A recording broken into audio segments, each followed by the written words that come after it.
Welcome into Survivor Analytics. I am your host, Clyde, and today I'll be tackling a new project on this page, walking through every final tribal council in the history of US Survivor and explaining who I would vote for if I sat on the jury. Obviously, jury votes are subjective. What I personally value in a Survivor finalist may fundamentally differ from you. My primary criteria in this exercise was strategic dominance. In other words, how influential was a particular player in directing the season towards its final destination. I also place a lot of emphasis on social insulation. Throughout this exercise, you will hear me knock contestants for relying on challenge wins or idle plays. To me, depending on immunity round to round reveals an inherent flaw in a player's social game. It shifts the power in the game from the contestants to production. Different challenges play to different strengths. So if you are in a spot where you need immunity, you're essentially hoping that production picks a challenge that favors your individual skill sets. Yes, there is luck in the social strategy side of Survivor as well,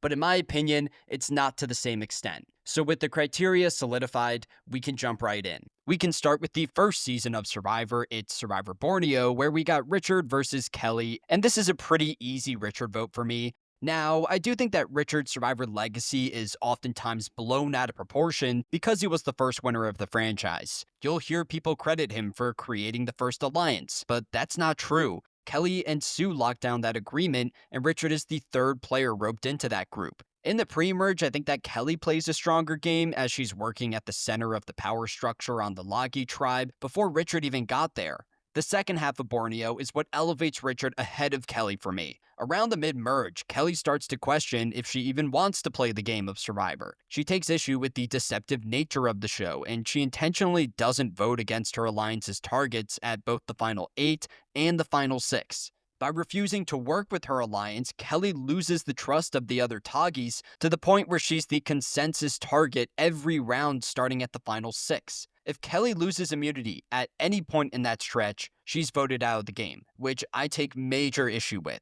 You also have Kelly's horrible decision at the final 4 to flip on Sue. That move actively burns Sue's jury vote and it narrows Kelly's path to the final tribal. So while Kelly stumbles her way through the endgame, Richard has much more stability. Up to the final 6, Richard is working within the majority alliance, but he's not the person directing the ship. His alliance just follows the votes of Dr. Sean, who's running the alphabet strategy, but at least Richard is willing to play the game and contribute to those eliminations. For me, it's the last 2 rounds of Borneo that tip the scale in favor of Richard. His side wins the Battle of the Tagis at the final 4, where Sue goes home. Then at final 3, Richard has one of the best strategic moves of old school Survivor, where he forfeits the final immunity challenge. Now, that decision was based primarily in Richard's relatively lower winning stock, as he had no chance at beating Rudy in a jury vote, but it's still a move that shows a level of strategic awareness that you didn't see with any other player on the Borneo cast. So even though Kelly has the better pre-merge, I feel that her game crumbles towards the end, while Richard's generally improves. I'll vote for Richard here. Moving on to the most viewed season of Survivor, it's Survivor the Australian Outback, where we got Colby versus Tina, and this was one of the tighter races from old school Survivor. Tina and Colby are in lockstep for just about the entire season, where outside the Amber Blind side at the final 6, they vote together in every tribal council. So the big question directing my jury vote is, who held more agency in their navigation through the season? And I think the answer is pretty clearly Tina. Now, early on, Colby was definitely the more powerful figure on the Ogakor tribe. In their third tribal council, he was the person operating the middle between the younger and older crowds. He ultimately aligns with Tina's side in knocking out Mitchell. While you can credit Tina for convincing Colby to work with her alliance, it's still a point in the season where Tina's game laid in the hands of Colby. But then you get to the post-merge of the Australian Outback, where I think that Tina takes the reins and pushes the season towards an endgame scenario that's much better for her than Colby. At Final 10, their Ogakor alliance gains control of the numbers, and I initially expected them to just pick off every member of the opposing Kucha alliance before fighting it out amidst themselves. After all, that was the strategic approach established on Survivor Borneo. Instead, Tina and Colby willingly cut some of their own allies along the way, and every time, the player who goes home is someone that's more loyal to Colby than Tina. At Final 6, Tina goes against Colby's interests in pulling the votes against Amber. Both of those rounds are clear examples of Tina outplaying Colby, especially when you consider the fact that Colby probably beats both Jerry and Amber in a jury vote. Tina's dominance on season 2 culminates in the finale, where she's primed to reach the final tribal council regardless of the outcome of the final immunity challenge. Both Keith and Colby wanted to take her to the end, which I find really impressive. So in terms of strategic agency, I think that Tina held much more control, and in terms of positioning, there was never a round on the Australian Outback where Tina was in danger of going home. She's got my vote. Then we got Survivor Africa, Ethan versus Kim. And there's no real debate here. I'm voting for Ethan. While I look at Ethan as a second-in-command figure that worked behind Lex for most of the season, he still had much more influence in the game than Kim. Ethan came up with the idea of throwing a challenge at the swap to ensure that his Boron alliance entered the merge with the numbers advantage. Then in the post-merge, Ethan is a lead strategist in the Brandon blindside at the final 8. That was one of the few instances all season of Ethan making a move that benefited him much more than Lex. You can compare those decisions by Ethan to Kim, who doesn't really have a tangible strategic move on her resume. For most of Africa, Kim is positioned in the majority alliance, but she's on the outside of that group with very little agency. By the time the numbers dwindle to just the core Boron contestants at the final 4, Kim is the consensus target. She needs immunity for 2 straight rounds despite her having the worst resume of the remaining players. Her immunity win at Final 4 is particularly fluky in that production misinterpreted Lex's response to a question in the Fallen Comrades challenge. Without that blunder, Kim potentially loses the challenge and gets voted out. For me, the only legit argument in favor of Kim isn't even related to her gameplay. It's Ethan's strategic outlook on the endgame. Ethan wanted to ride to the final tribal council of Africa with Lex, where according to postseason interviews, Lex beats him. At the end of the day though, I don't think that Ethan's poor read on the final tribal is enough for me to look past all of the other positive aspects of his game. I'll still cast my winning vote for Ethan. Jumping ahead to Survivor Marquesas, where it's Nalia versus Vesepia. Now, as a fan of Survivor, I'd want to vote for Vesepia here. I think that she's the better holistic player and the better reality TV personality. But when strictly examining these finalists' routes to the end of Marquesas, I gotta give it to Nalia.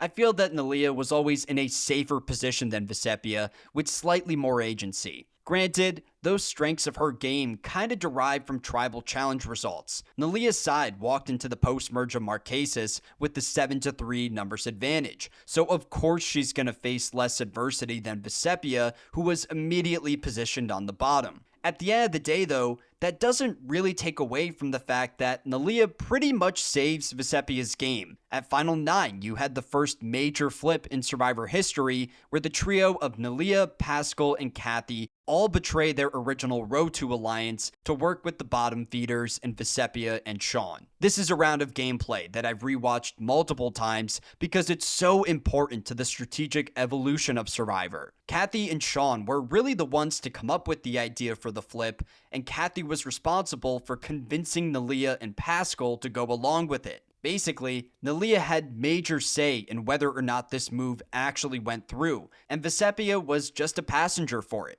In fact, as far as the edit of Marquesas is concerned, Vesepia was the least important piece in that plan, which ends up being the most impactful vote of the season. That's a major positive on Nalia's resume that factors into this decision. Another aspect of these finalist games that leads me to vote for Nalia is the way in which they lose their number 1 allies.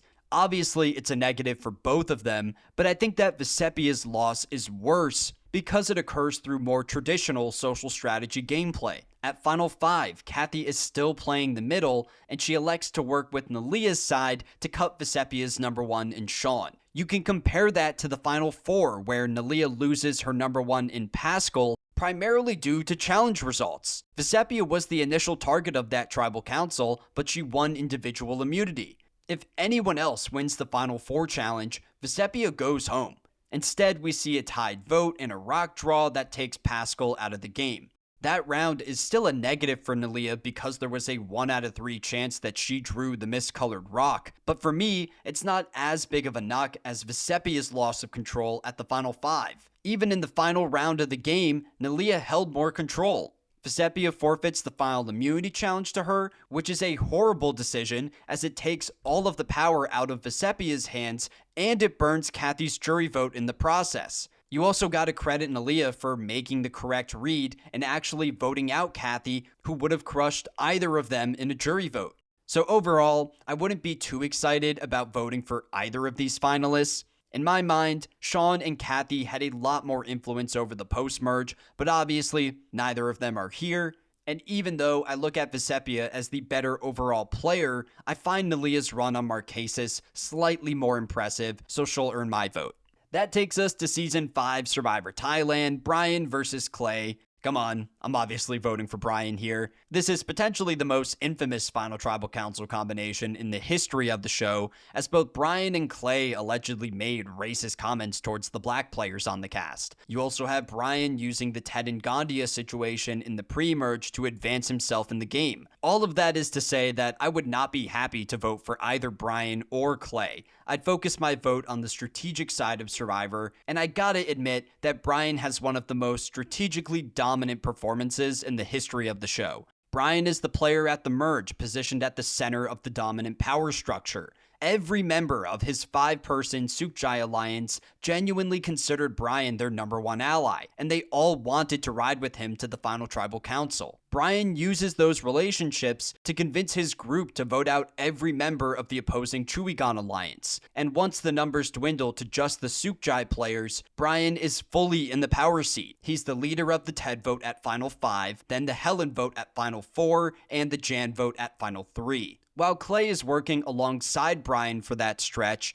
the success of that alliance derives much more from Brian's connections than Clay's. In fact, Clay actively butted heads with the other Sukjai members, and the only reason why he stuck around in the late game was because Brian saw him as someone that he could beat in a jury vote. Clay is widely regarded as the first GOAT in Survivor history, and I completely agree with that sentiment, so my vote goes to Brian. Next up is Season 6, Survivor of the Amazon, Jenna versus Matthew. I'm voting for Jenna, but it's close. I think that Matthew's game was the more consistent of the two. He is in the majority for just about the entire season. Now, that is not to say that Matthew is this super well-connected player. In fact, he is on the outside of the men's tribe in the pre-merge, and had they attended another tribal council, he's probably voted out. Then at the swap, Matthew is once again on the bottom. He gets 2 votes cast against him in the Shauna vote, and he more than likely goes out if that group goes back to tribal council. Even in the post-merge, Matthew is not shown actively building those alliances that keep him on the right side of the vote. Rather, Rob Sesternino is the player making those deals and pulling Matthew into the mix because he's widely perceived as this non-threat that would lose a jury vote. But by the end of the season, Matthew starts to understand the strategic side of Survivor. From the final 7 onwards, he serves as this second-in-command to Rob, who runs the game. Now, to be fair, I think that Rob held much more agency in that partnership, but Matthew was still in the loop, and he actively maximizes his paths to the final tribal. By the final 4, every remaining contestant in Rob, Jenna, and Butch all intended on taking him to the end. I'd also credit Matthew for his outlook on the endgame, as he correctly recognized that he needed to cut Rob, which influences his decision to forfeit the final immunity challenge. Jenna's game is more of a roller coaster ride with more impressive high points and more disastrous low points. The first 75% of Jenna's game is solid. She's in the core of the majority on the women's tribe in the pre-merge. At the swap, she connects with the likes of Alex and Rob. Then in the post-merge, she's a part of that young player alliance running the game and knocking out Roger, Dave, and Dina. Going into the final 7, Jenna was in a great spot at the core of a 4-person majority. That's the point in the season where Rob flips, and everything falls apart for Jenna. She's blindsided by the Alex vote at Final 7, she loses her #1 ally in Heidi at the Final 5, she considers quitting the game altogether at the Final 4, and she needs individual immunity to survive those last 2 rounds. On top of all that, Jenna targets Rob in the late game, who was the one contestant who actually considered bringing her to the end. I think that Jenna's final stretch on Season 6 is terrible to the point where I would consider casting my jury vote for Matthew. This is a situation where I'm picking between 2 very flawed games, but I'll lean towards Jenna because I think she's in a much stronger position than Matthew for most of the season. We can now look to Survivor Pearl Islands, Lil versus Sandra. Let's be honest, Lil was voted out in the pre-merge. The Outcast twist essentially gave her a second life, so based on that alone, I'll cast my vote for Sandra. But had Lil not relied on production interference to the same extent, then this would be an easy Lil vote. If you study the post-merge of Pearl Islands, you'll find that Lil is the contestant playing the middle, while Sandra is either working on the periphery of her main alliance, or just out of the loop entirely. At the final 10, Lil is a key swing vote that aligns with the Drakes in taking out Savage. That decision completely changes the strategic direction of the season. As we get deeper into the post-merge, we have two instances of Lil outplaying Sandra. At Final 8, Fairplay pulls Lil into the plan to knock out Rupert, one of Sandra's closest allies. Then at Final 6, Lil is a part of the group that blindsides Sandra again, this time voting out her number one in Krista. Those rounds are very impressive for Lil. The only real knock against her for that stretch of the game is that her powers somewhat derive from the Outcast twist. That gimmick allowed Lil to enter the merge as a free agent, but she still made the most of that opportunity. It's not until the very end of the post-merge that Sandra steps up and actually makes an impact on the game. She plays a key role in flipping the vote onto Burton at the final 5. She also convinces Lil to take her to the final tribal over Fairplay, which is absolutely ridiculous. While those moves are solid, I don't think that they're enough for me to say that Sandra played the better post-merge game. For the time that Lil was on Survivor, I believe that she outplayed Sandra, but I can't look past the fact that she was voted out in the pre-merge and brought back through a gimmick. That's an automatic disqualifier for me, so I'll reluctantly cast my vote for Sandra. On to Survivor All-Stars. It's Amber versus Rob. I've said this before on the page, but I think that Rob plays the best runner-up game in the history of the show, so I'd obviously vote for him. I see Rob as the real strategically dominant force guiding this duo through the game. While you can credit Amber for her outlook on Rob as she expected him to burn jury votes through his dominance, it's worth acknowledging that her loyalty was not purely strategic. She sticks by Rob's side at least partially because they fell in love, which separates Amber from similar winners like Natalie White. But like I said, I think that Rob deserves much more credit for their navigation through All-Stars. At the second swap, Amber is thrown into a horrible position, outnumbered 4-1 against the opposing Mogo Mogo alliance, and she is not voted out of the game primarily due to Rob's influence over the likes of Kathy and Lex. Yes, Amber needed to seal the deal and convince those players that she would remain loyal, but their decision to vote out Jerry over Amber is based more in their connection to Boston Rob. Then in the early merge, Rob is the player who makes the executive decision to align with their original Shapira tribe in voting out Lex and Kathy. Then at Final 5, Rob tricks Rupert and Tom into targeting each other in a spot where they would have been much better off aligning and breaking up the showmance. Then at Final 4, we see Rob strong-arming Jenna into flipping against Rupert. I just feel that Rob was more active in pushing the season towards his intended Final Tribal Council combination. Now, he makes multiple social blunders along the way, to the point where there are 3 jury members in Alicia, Lex, and Big Tom who would not vote for him in any Final Tribal Council combination. For me though, I don't think that Rob ever crossed a line socially. Combining that with Amber's failure to ever make a move outside her alliance with Rob, and I'll cast my vote for the Rob father. Next season is Survivor Vanuatu, Chris versus Twyla.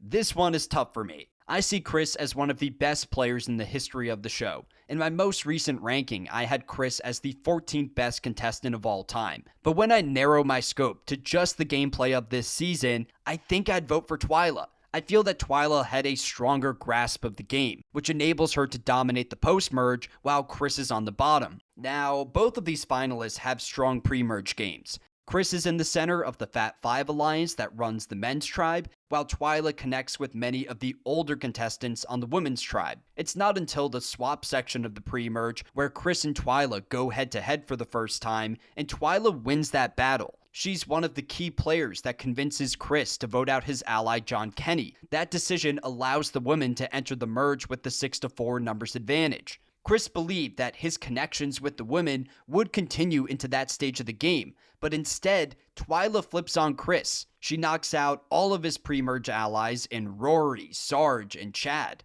That's a 3-round stretch where Chris is completely powerless as Twyla cuts all of his other strategic options. Then at final 7, Twyla is the player who comes up with the idea of pulling Chris back into the mix and flipping against that original women's alliance. While you can definitely credit Chris for his relationship with the women that ultimately help him survive that round, I still see that move more as a strategic play from Twyla. As you approach the endgame of Vanuatu, Twyla continues to outplay Chris. She convinces him to vote out many of his remaining connections like Julie and Eliza. By the time you reach the final 3, Twyla has a guaranteed spot in the final tribal council as both Chris and Scout wanted to take her to the end. All of those factors point me towards a Twyla vote, but I'll still shout out Chris for his relationship with Twyla. By the final immunity challenge, Chris had pulled Twyla away from Scout. Twyla intended on rolling with Chris to the end, which is insane considering her tight alliance with Scout and Chris's jury prospects. Chris had 3 absolutely locked jury votes from the original members of the Lepevi tribe. Socially, Twyla is a bit of a combative figure on this season. She actively antagonizes players like Eliza, who would never vote for her in any final tribal council combination. Those social deficits don't matter too much to me, so given Twyla's control over Chris in the early merge and her strong positioning in the late game, I'll cast my jury vote for Twyla.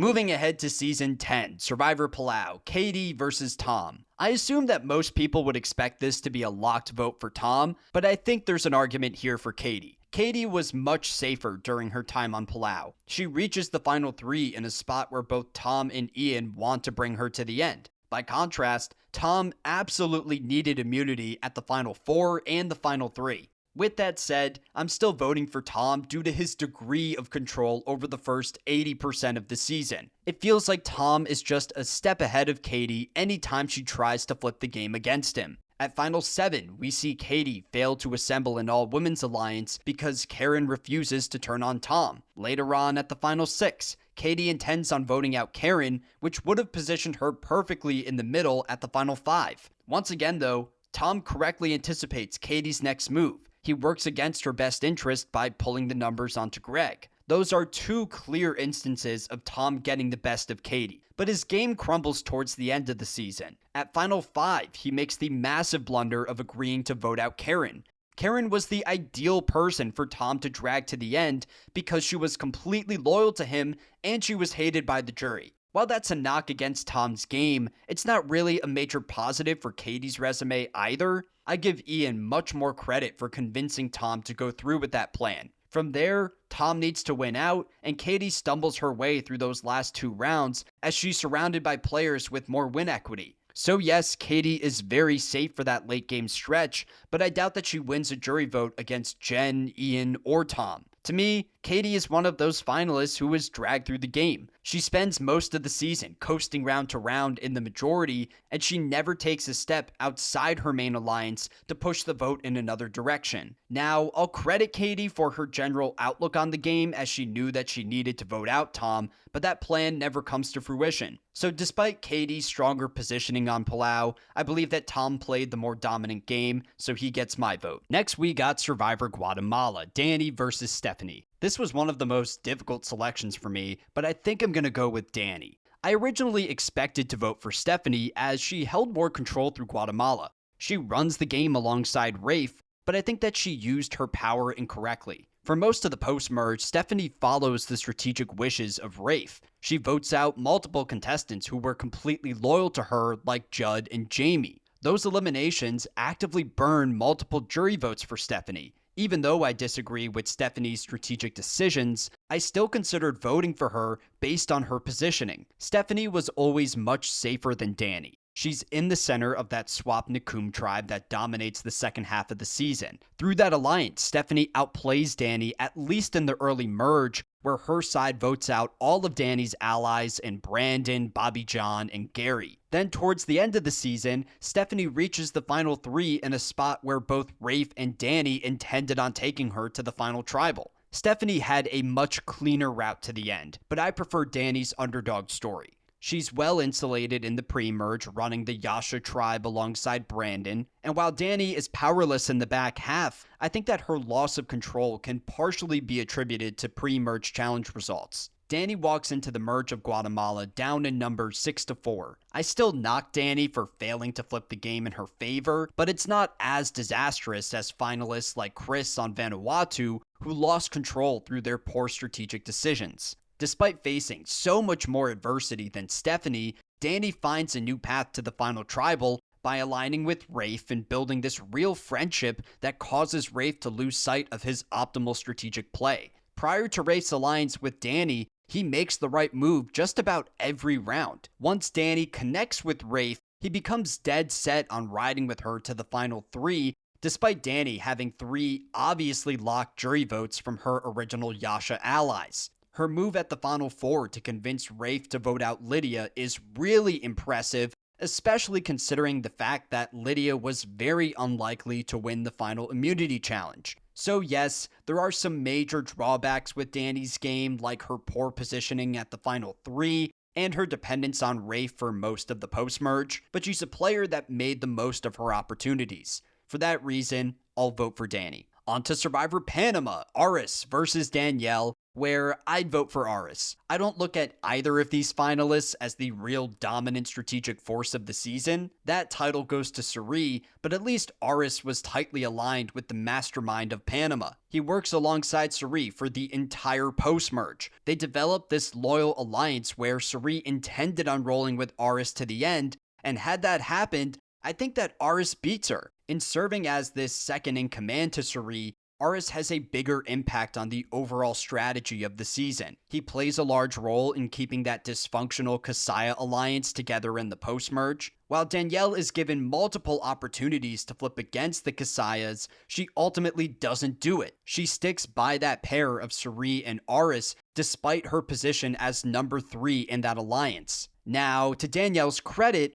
I believe that she has the stronger pre-merge game. Aris stumbles his way through those first couple rounds. In the first Kasaya Tribal Council, he makes the mistake of telling Melinda that she's the target of the vote, which causes him to lose trust with the rest of the tribe. Then in the second Kasaya Tribal, Danielle blindsides Aris in the Bob Dog vote. I also think that Danielle played the more dynamic game. At Final 6, she's positioned in the middle with Suri where they pull off the Courtney vote, sending her home in a 3-2-1 split. Now, Suri definitely deserves all of the credit for that move, but Danielle was still well positioned for it. Later on, we see Danielle align with Terry at the final 4, and she has the killer instinct to cut him at the final 3. Yes, that Terry vote was a no-brainer as he probably beats anyone in a jury vote, but we need to remember that for most of the post-merge, Aris was adamantly campaigning against Terry. At the end of the day, Aris wasn't the one to beat Terry in a challenge and vote him out. That was all Danielle. So there is a legitimate argument here for a Danielle win.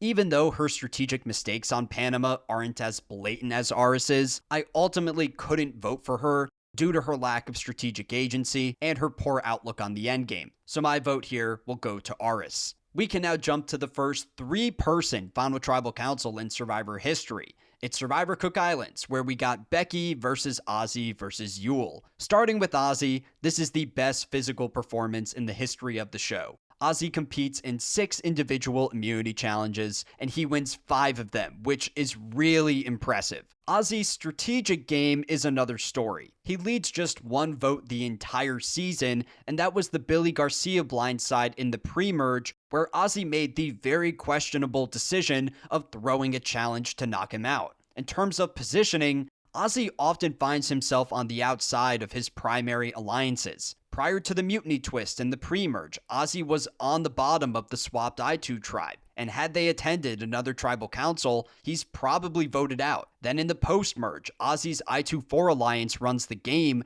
but he's the least trusted member of that group. In fact, the other I2s were prepared to take the shot at Ozzy every round starting at the final 6, but they never had the opportunity to cut him because he kept winning immunity. Ozzy's challenge-based approach to Survivor doesn't really align with my outlook on the game, so of these 3 finalists, Ozzy would be my last pick. Second finalist on the board is Becky. Becky maintains more strategic agency than Ozzy. She's in the majority alliance working alongside Yule for the entire season. She votes correctly in every tribal council. The issue with Becky's game is the fact that she forfeits a lot of power to Yule, and she never considers turning against him. At Final 9, Yule is the player who convinces Penner to flip by showing him the idol. That move gives the I2s the numbers advantage. It's the most impactful strategic play of the season, and at Final 8, Yule publicly takes all of the credit for it at the auction. Becky should have known that she couldn't sit in the end with Yule, yet she continues to work towards that final destination. Obviously, my vote goes to Yule here. Now, there are some drawbacks with Yule's game. Between the Super Idol, the Mutiny Twist, and the Surprise Final 3, I think that Yule depends more on production interference than most other Survivor winners. While those factors lower my opinion of Yule in a winner ranking, I can't deny his strategic dominance over Cook Islands. He's the primary strategist running the show for most of the season.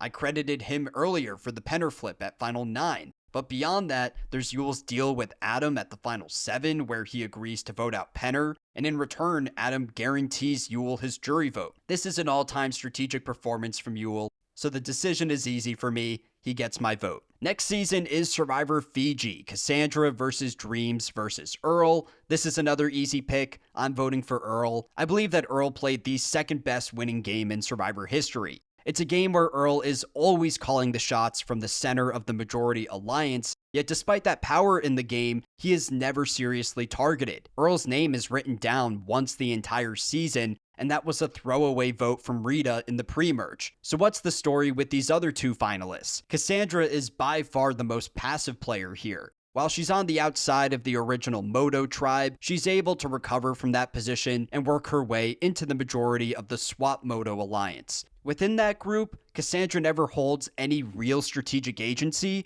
and those poor connections extend beyond her main alliance. Despite her poor positioning, Cassandra is the target of the 4 horsemen at the Final 9. I just don't think that Cassandra was active enough in the game to warrant a jury vote. That takes us to Dreams, who was definitely more intentional with his gameplay. He attempts to operate the middle in the early merge, but he's outplayed by Earl. At Final 9, he's tricked into throwing his vote onto Mookie as a way for the majority to confirm his loyalty to Earl's alliance. Through that move, Dreams burns his relationship with the members of the 4 Horsemen to the point where none of them would vote for him in any final tribal council combination. He essentially sacrifices 3 jury votes, and for what? He repositions himself on the bottom of Earl's alliance. Later on in the game, Dreams makes the car deal with Yao-Man, where he agrees to take Yao-Man to the final tribal if he won final immunity. As a result, Dreams pivots his strategy to voting out Yao-Man earlier in the game, but he fails at Final 6, where Yao-Man plays an idol. Then at Final 5, Yao-Man wins individual immunity,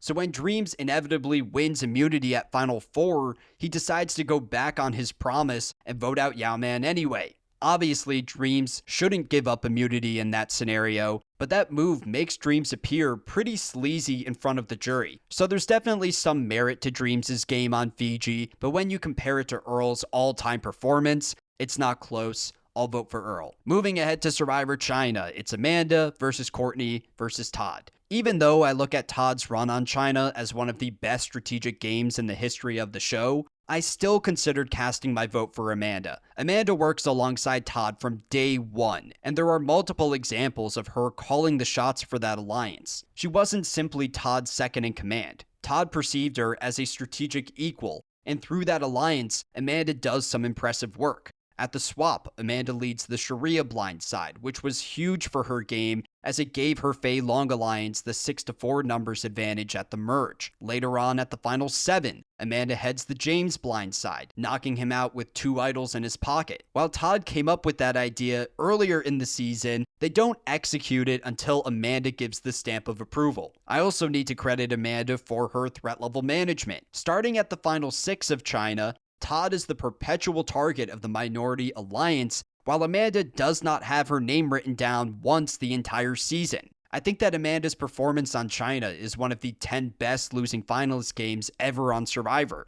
With that said, I'd still vote for Todd. I think that Todd was just more instrumental to the success of that Fei Long alliance. He's the player pulling Frosty into their group during the swap section of the game. He's the player aligning with Jean Robert and James, making them feel comfortable so that they don't expect their respective blind sides. He's the player connecting Courtney and Amanda, establishing this three-person alliance that eventually navigates to the final tribal. While Todd's threat level peaks towards the end of the season, he still does an incredible job at managing his relationships within his primary alliance. Despite all of those players on the bottom constantly calling Todd a threat to win the game, he reaches the final four in a spot where both Amanda and Courtney intend on taking him to the end.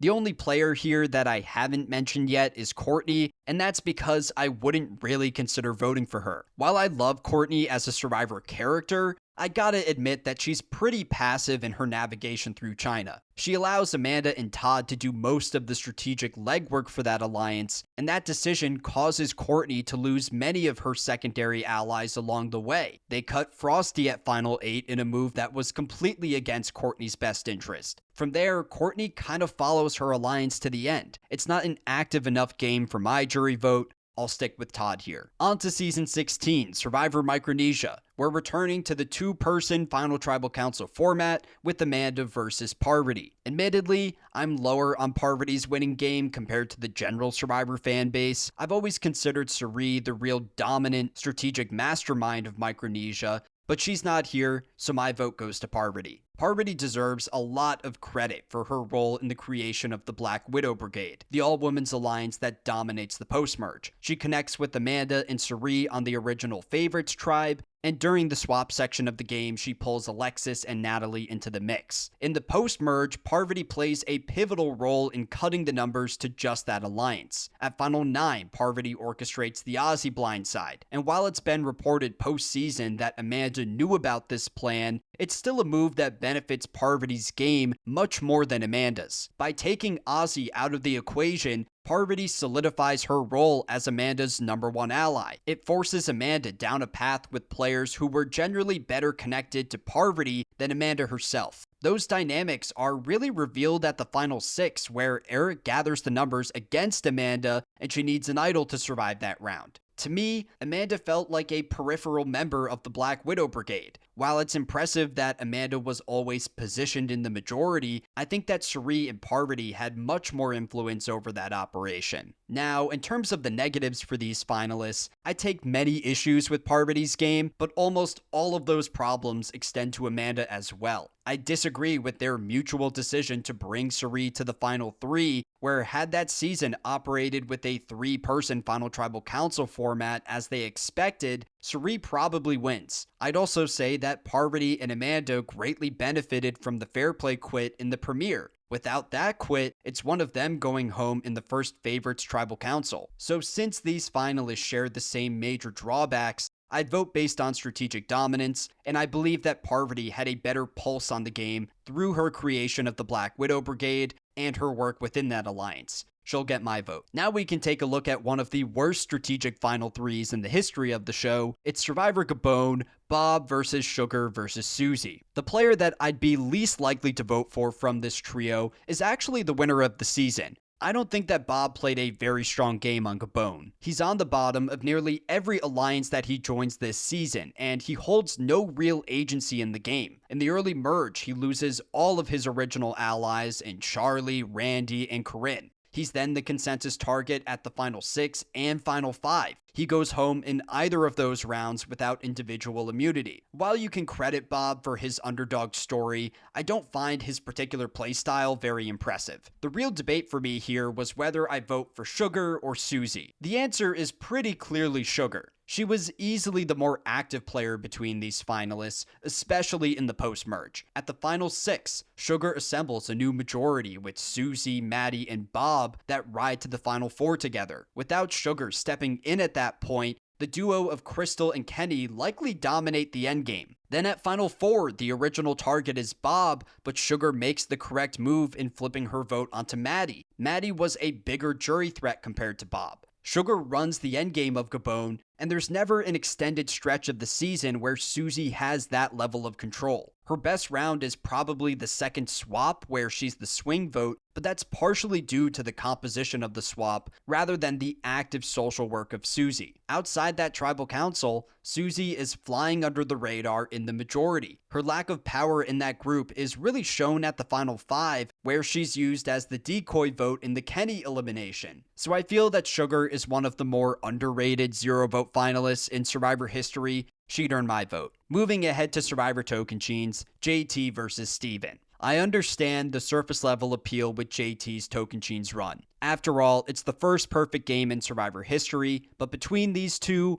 I'd vote for Steven. I feel that Steven was more so the brains of the operation. While Steven needed JT to build this wide web of alliances, he ultimately convinces JT to use those connections suboptimally. JT and Steven walk into the post-merge of Tocantins down in numbers 6-3 according to original tribal lines. We see JT bond with multiple members of the opposing Timbira tribe like Brendan and Coach, who appeared fully willing to throw their games away for him. That social work enables the Jalapao 3 to slowly disassemble the Timbiras. JT had the connections in place to run the game, but instead he follows the strategic wishes of Steven. He votes out Brendan at final 9, then allows the Coach blindside at final 5. By the time JT reaches the final 4, he's surrounded by 3 contestants in Taj, Aaron, and Steven, who were all prepared to turn on him. If JT loses immunity in either of those last 2 rounds, he's voted out of the game. Beyond JT's poor positioning in the endgame, I disagree with his outlook on the final tribal. When he wins final immunity, he elects to take Steven to the end over Aaron. Granted, JT wins a jury vote either way, but Aaron was clearly the less palatable finalist from the perspective of the jury. It's another example of JT making strategic decisions that benefit Steven's game more than his own. With that said, Steven's Tocantins game was not perfect. I take issue with the fact that Steven relied on JT to build inroads with the Timbiras. But at the end of the day, I put more value into how contestants use their power in the game over just the acquisition of that power. Based on that philosophy, I'll vote for Steven. Next up, we got Season 19, Survivor Samoa, Mick versus Natalie versus Russell. This was the first season that we ever covered on the Survivor Analytics podcast, and in our final episode, I said that if I was on the jury, I would have voted for Russell. It's been over 2 years, and I stand by that take. With that said, my opinion of Natalie's game has improved over time. Does Natalie hide behind Russell for most of the season? Of course, but at least Natalie has an accurate read on Russell as a Survivor player. She knows that he is the type of person who will dominate the game strategically, but burn social bridges along the way. We get a confessional from Natalie as early as the pre-merge, where she correctly predicts the outcome of the season.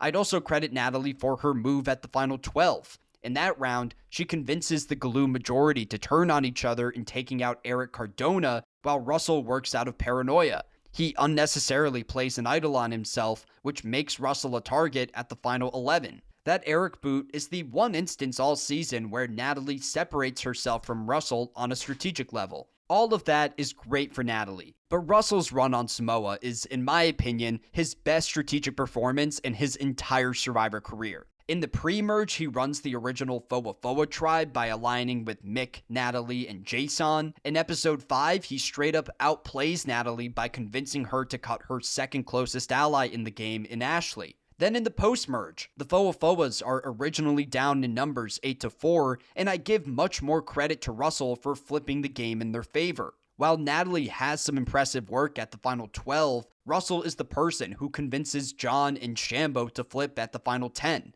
Through that move, the Foas gain the numbers, and Russell strategically dominates the rest of the season. When that alliance is forced to turn on each other, Russell is the lead strategist, pulling the trigger on Shambo at final 6, then Jason at final 5.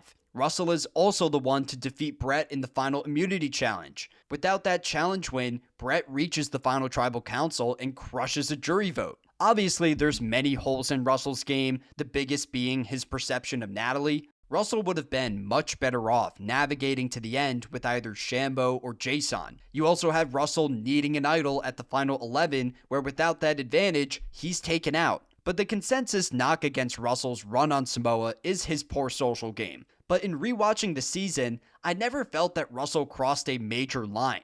Even in the final tribal council, most of the jury members are upset with Russell more for his deceptive approach to the game rather than any specific social blunders. As for Mick, his game on Samoa is essentially the watered-down version of Natalie's game. Mick is on the outside of that Foa alliance for most of the season, where he holds very little strategic agency. There's never a round on Samoa where Mick takes control of the game.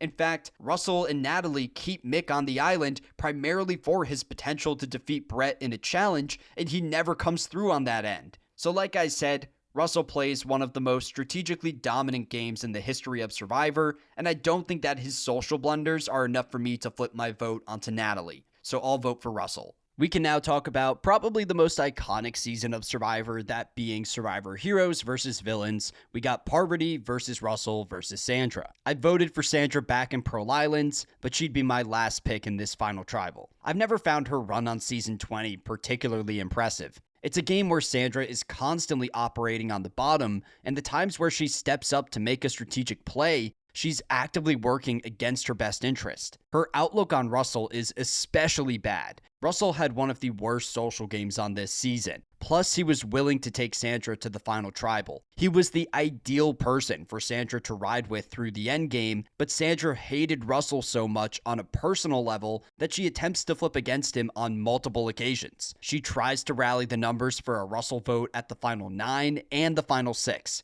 By failing in her strategic misreads, Sandra finds herself in a better long-term position. Even the highlights of Sandra's game don't do much for me. Many people consider her best move on this season to be the coach blindside in the pre-merge, as she plays on Russell's paranoia and convinces him to flip on one of his most loyal allies. While that round is a positive on Sandra's resume, it's still a move directed by Russell for his own benefit. At that point in the season, Russell was working to maintain this image of an all-women's alliance on the Villains tribe, and cutting coach was essential for that plan. Long story short, I'm not voting for Sandra here. From strictly a strategic perspective, Russell has the best game of these three. While he's initially on the outside of the Villains tribe, he flips the game in his favor through an iconic idol play on Parvati that takes out Tyson. After that move, Russell assembles a new villain majority by pulling Jerry and Coach onto his side. From there, he works to create this image of an all-women's alliance by picking off all of the other guys on his tribe.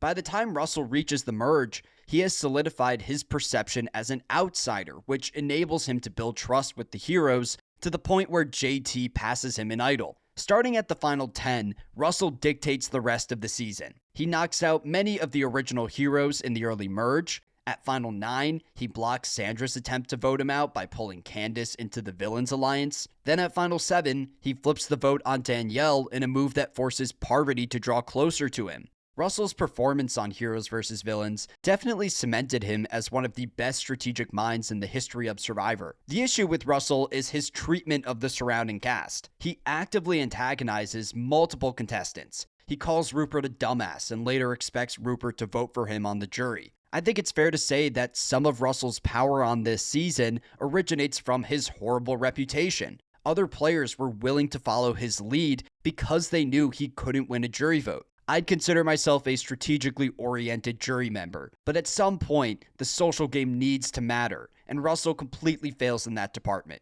For that reason, I couldn't vote for Russell here. So my jury vote would go to Parvati, who I perceive as the median between Russell's elite strategic game and Sandra's elite social game. Parvati's run on Heroes vs. Villains is very impressive. She walks onto season 20 with arguably the biggest preseason target on her back, and despite that reputation, she still finds her way to the final tribal. Now, her navigation through the game is a bit of a roller coaster. She needs immunity in the second Villains Tribal Council, where Russell straight up saves her. For most of the pre-merge, Parvati works as Russell's second-in-command, where we constantly see Russell get his way over Parvati's individual interests. At Final 11, Courtney pledges her loyalty to Parvati, and Russell takes her out anyway. Then at the merge, Parvati pulls off the iconic double idol play, which was essential for the villains gaining the numbers advantage. But it's also a suboptimal move for Parvati. The ideal outcome for Parvati in that tribal council would be her playing just one idol correctly. But instead, she makes the conservative move of using idols on both Jerry and Sandra. Regardless, that round is still a major positive on Parvati's resume, as it paves the way for the villains to dominate the endgame. The rest of Parvati's post-merge is up and down. At Final 7, she's blindsided by Russell in the Danielle vote. At Final 6 and Final 5, her name is in serious circulation, and she's potentially taken out without immunity. Through all of this, Parvati never fully realizes that by remaining loyal to Russell, she is perceived as his sidekick. Many of the heroes on the jury didn't respect her because of her association with Russell. So even though I consider Parvati's Heroes vs. Villains run a bit overrated, it's still a solid strategic game without the same major social blunders that we see from Russell. We can switch gears from a popular season in Heroes vs. Villains to a largely forgotten season in Survivor Nicaragua. It's Chase versus Fabio versus Sash. For me, this is a tight race between Chase and Sash, where I'd lean towards Chase. Fabio won the season in real life, but I consider his run one of the worst winning games of all time. For most of Nicaragua, Fabio is positioned on the outside of the majority alliance. He's repeatedly blindsided in the post-merge as he loses allies like Marty at Final 11 and Benry at Final 7. Fabio also mismanages his threat level in the late game, and he needs immunity for 3 straight rounds just to reach the final tribal council. So Fabio's game on Nicaragua is a fun underdog story, but it's not a strategically impressive performance that I would want to award with my jury vote. Now, between Chase and Sash, Chase obviously plays the better social game. Sash had the entire Mortgagegate situation, and while Marty debunked that theory post-season, it's still very clear that the jury of Nicaragua despised Sash. We don't know exactly how Sash burned those jury members, but it happened, and it's something that I need to consider here. From a strategic perspective, though, I think that Sash plays a slightly more impressive game than Chase. Chase definitely has the more consistent run. He's in the majority alliance for the entire season, and his name is written down just one time at the Final 5. At the same time, there are multiple rounds where Chase gives in to the strategic demands of his allies. He lets Jane go at Final 6, which is the right move for him, but Chase wanted to ride with Jane to the Final 4. I feel that Sash faced higher hurdles on Nicaragua, yet he still found a way to gain a similar level of control as Chase in the endgame. In the mid-merge, Sash loses 2 of his closest allies in Nyanka and Purple Kelly, who decide to quit the game. Those quits would destroy most other players' long-term strategies, but Sash adapted by assembling a new majority at the Final 7. Now, the mistakes in Sash's Nicaragua game are more apparent than those we see from Chase. For example, Sash aligns with Marty in the swap section of the game to the point where Marty passes Sash an idol. Sash then cuts Marty at the Final 11, which felt too early for me. You also have Sash's number 1 ally in Brenda flipping against him at the Final 10. There's Nyanka passing Chase an idol on her way out, despite her working closely with Sash for most of the season. So I'd give the slight strategic nod to Sash in this final tribal, but there's such a wide disparity in the social games between these two that would lead me to vote for Chase. Next season is Survivor Redemption Island. Natalie versus Philip versus Boston Rob. This final tribal council was probably the easiest decision for me in this entire exercise. I'd vote for Boston Rob. That's not to say that Rob played the best holistic game of Survivor, but the gap between Rob and these other finalists is wider than any other final tribal council combination on this list. Rob's run on Redemption Island is in the conversation for the most strategically dominant performance in the history of the show. Rob assembles this stable power structure on the Ometepe tribe, and he knocks out many of those contestants who actively oppose him, like Francesca and Christina. At the merge, Rob pulls off the cutthroat move of flipping on Matt, who expressed interest in working with the rival Zapatera alliance. That play sent a clear message to the rest of Rob's tribe that he would vote them out if they even considered turning against him. With that loyalty solidified, Rob dominates the rest of the season. He's the head strategic figure, pushing the game towards this final tribal council against Philip and Natalie. To be honest, I don't think there's a real argument for me to vote for either of those finalists over Rob. Natalie spends most of the final tribal straight up crediting Rob for carrying her through the game. We see Natalie cut many potential allies like Andrea and Ashley in order to appease Rob. Philip was definitely a more independent thinker than Natalie, but he completely lacked that ability to connect with people and build alliances. In a weird way, Philip was probably more dependent on Boston Rob just because he didn't have any other strategic options on the table. So like I said, this was an easy vote for Boston Rob.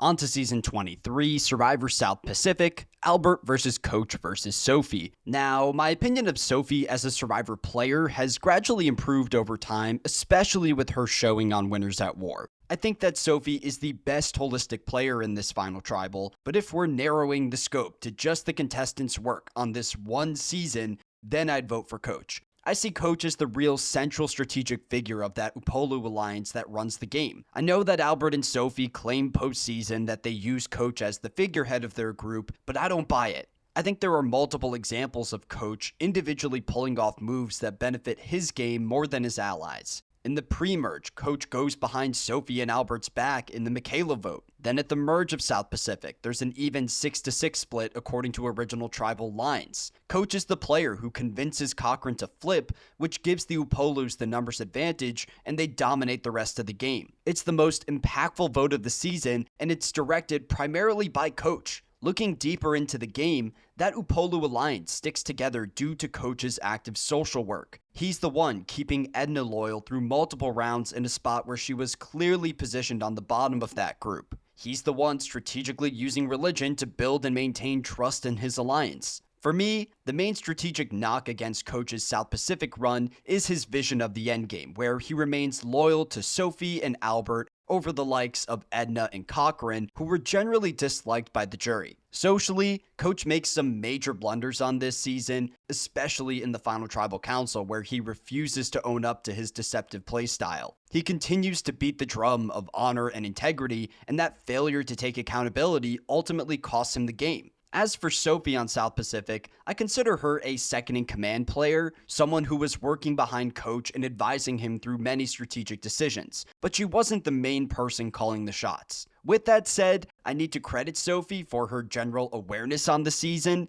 Sophie watched Coach play on Tocantins and Heroes vs. Villains, so she knew that Coach was the type of person who would never own up to his game. It's impressive that Sophie was correct in that read, but I'm still not a fan of that specific playstyle. It's a kind of gameplay that hinges on the downfall of your opponents rather than your individual excellence. On top of that, Sophie mismanages her perception in the late game, and she's the target of the minority alliance in the Brandon vote and the Rick vote. Many of my complaints with Sophie's game apply to Albert as well. Albert works in the shadow of Coach for most of the season, and when he takes a step outside that position, he makes plays that damage his reputation with the jury. His decision to take out Brandon after taking his immunity necklace is one that makes sense strategically. It knocks out the biggest jury threat on the board, but it also sacrifices Brandon's jury vote, and it creates this schemy reputation for Albert. I also believe that Albert was the least impactful member of that core Upolu alliance. Albert, more than Sophie, is shown failing to pull off big strategic plays because he lacks agency in that group. I'd say that Coach's run on South Pacific is one of the most dominant non-winning games in the history of the show. Even though Coach is missing an element of self-awareness this season, it's a dominant game nonetheless, so I'd vote for Coach. Then we get to Survivor One World, Chelsea versus Kim versus Sabrina. This is another straightforward final tribal council. I'd vote for Kim. I think that Kim's performance on One World is the greatest winning game of all time. It's a game where Kim is always in a position of power. She actually walks into the post-merge as a central strategic figure of both competing alliances, which is just insane. Towards the end of the season, Kim does some impressive work in convincing Alicia to flip on Tarzan at the final 6. That move puts Kim in the middle at the final 5 between two pairs. She's got Alicia and Christina on one side and Sabrina and Chelsea on the other. She has multiple paths to the final tribal, and she wins in either combination. Strategically, Kim has a nearly perfect run on One World, and the other facets of her game are just as strong. Physically, she ties the women's record for most individual immunity challenge wins in a single season. Socially, Kim was adored by the jury to the point where she probably wins in any final tribal council combination. A more interesting question for this exercise is who would I vote for between Sabrina and Chelsea? Both of them have the same major negative on their resumes, that being their loyalty to Kim. Chelsea and Sabrina wanted to ride with Kim to the final tribal in a spot where they would lose. But beyond these finalists' outlooks on the endgame, I'd say that Chelsea held a bit more agency as Kim's second in command. We see Kim consulting Chelsea more on strategic decisions, and had this season operated with a 2-person final tribal council, I bet that Kim sticks by Chelsea over Sabrina. With that said, Sabrina is a bit safer than Chelsea in her navigation through One World. At Final 5, Chelsea is just one vote away from going home. Sabrina also maintains stronger connections with the jury as she picks up the jury votes of Troyzan and Leaf. So I think that Chelsea plays a slightly better game than Sabrina, but neither one of them can compare to Kim. She gets my vote. We can now cover the season of Survivor that really got me invested in the franchise. It's Survivor Philippines, Denise versus Lisa versus Scoopin. When I started this project, I thought this would be a slam dunk for Denise. Denise is one of my personal favorite winners. She's known for overcoming a lot of adversity on Philippines as she attends every possible tribal council. After my review, I would still vote for Denise, but I'm not as confident in this pick. Denise's pre-merge game is one of the best from any Survivor winner. She positions herself at the center of the dysfunctional Mat Singh tribe to the point where she's working as the swing vote between Malcolm and Russell in their last tribal council. Then in the swap section of the game, Denise is thrown into the Kalabao tribe by herself, but she's able to connect with the men and survive 2 rounds. Denise was an active strategic force in the pre-merge, but that playstyle doesn't extend to the second half of the game. For most of the post-merge, Denise is working behind Malcolm. In fact, Denise is pulled into a Final 4 deal because Malcolm connected with Lisa and Scoopin in the swap section of the game. While it's great that Denise was included in that alliance, it's an example of her relying on the strategic work of Malcolm. Then at the Final 4, Denise is determined to ride with Malcolm to the end until he makes her question their connection. In my winner ranking, I put Denise in my section dominance tier because her post-merge is pretty uneventful. Lisa's run on Philippines is the opposite, where she's initially on the periphery of the Tang Dang tribe, and she's probably the first boot had they lost an immunity challenge, but she gains agency in the second half. The issue with Lisa's performance is that her rise to power doesn't happen through her own strategic decision making. Scoopin's flip against Artis at the Final 9 opens the door for Lisa to dominate the rest of the season. From there, that pair of Lisa and Scoopin operate the middle, with Lisa as the dominant strategic figure. But I feel that people wanted to work with them because they were perceived as easy beats. I'll also note that Lisa doesn't use her new power very effectively. She correctly recognizes her ideal winning scenario against Scoopin and Abby Maria, but she can't convince Scoopin to go along with that plan. They take out Abby Maria at Final 5, and at that point, there's no more winning scenarios for Lisa. So I look at Lisa's performance on Philippines as one of the better losing finalist games, but there's enough holes in it for me to stick with Denise. The only other finalists on the board here is Scoopin, and I would never consider voting for Scoopin. His actions outside the franchise are obviously terrible, but even if you narrow your focus to just Philippines, Scoopin's game is one where he's constantly working against his best interest. He genuinely wants to compete with the best of the best, and in the end game, he pushes to align with Malcolm and Denise over Abby Maria, who was hated by the jury. With that said, I need to respect Scoopin's consistent agency on this season. I don't think there's a stretch of gameplay where Scoopin is as out of the loop as Lisa or Denise. At the end of the day though, he never utilizes that agency optimally, so my vote would still go to Denise. Then there's Season 26, Survivor Caramoan. Cochran versus Dawn versus Sherry. I've always found Cochran's Caramoan game very impressive, so I'd vote for him, but there's an argument for Dawn. Cochran and Dawn worked together all season, and I think that Dawn was more so the face of the operation. She's the player connecting with the likes of Andrea and Brenda,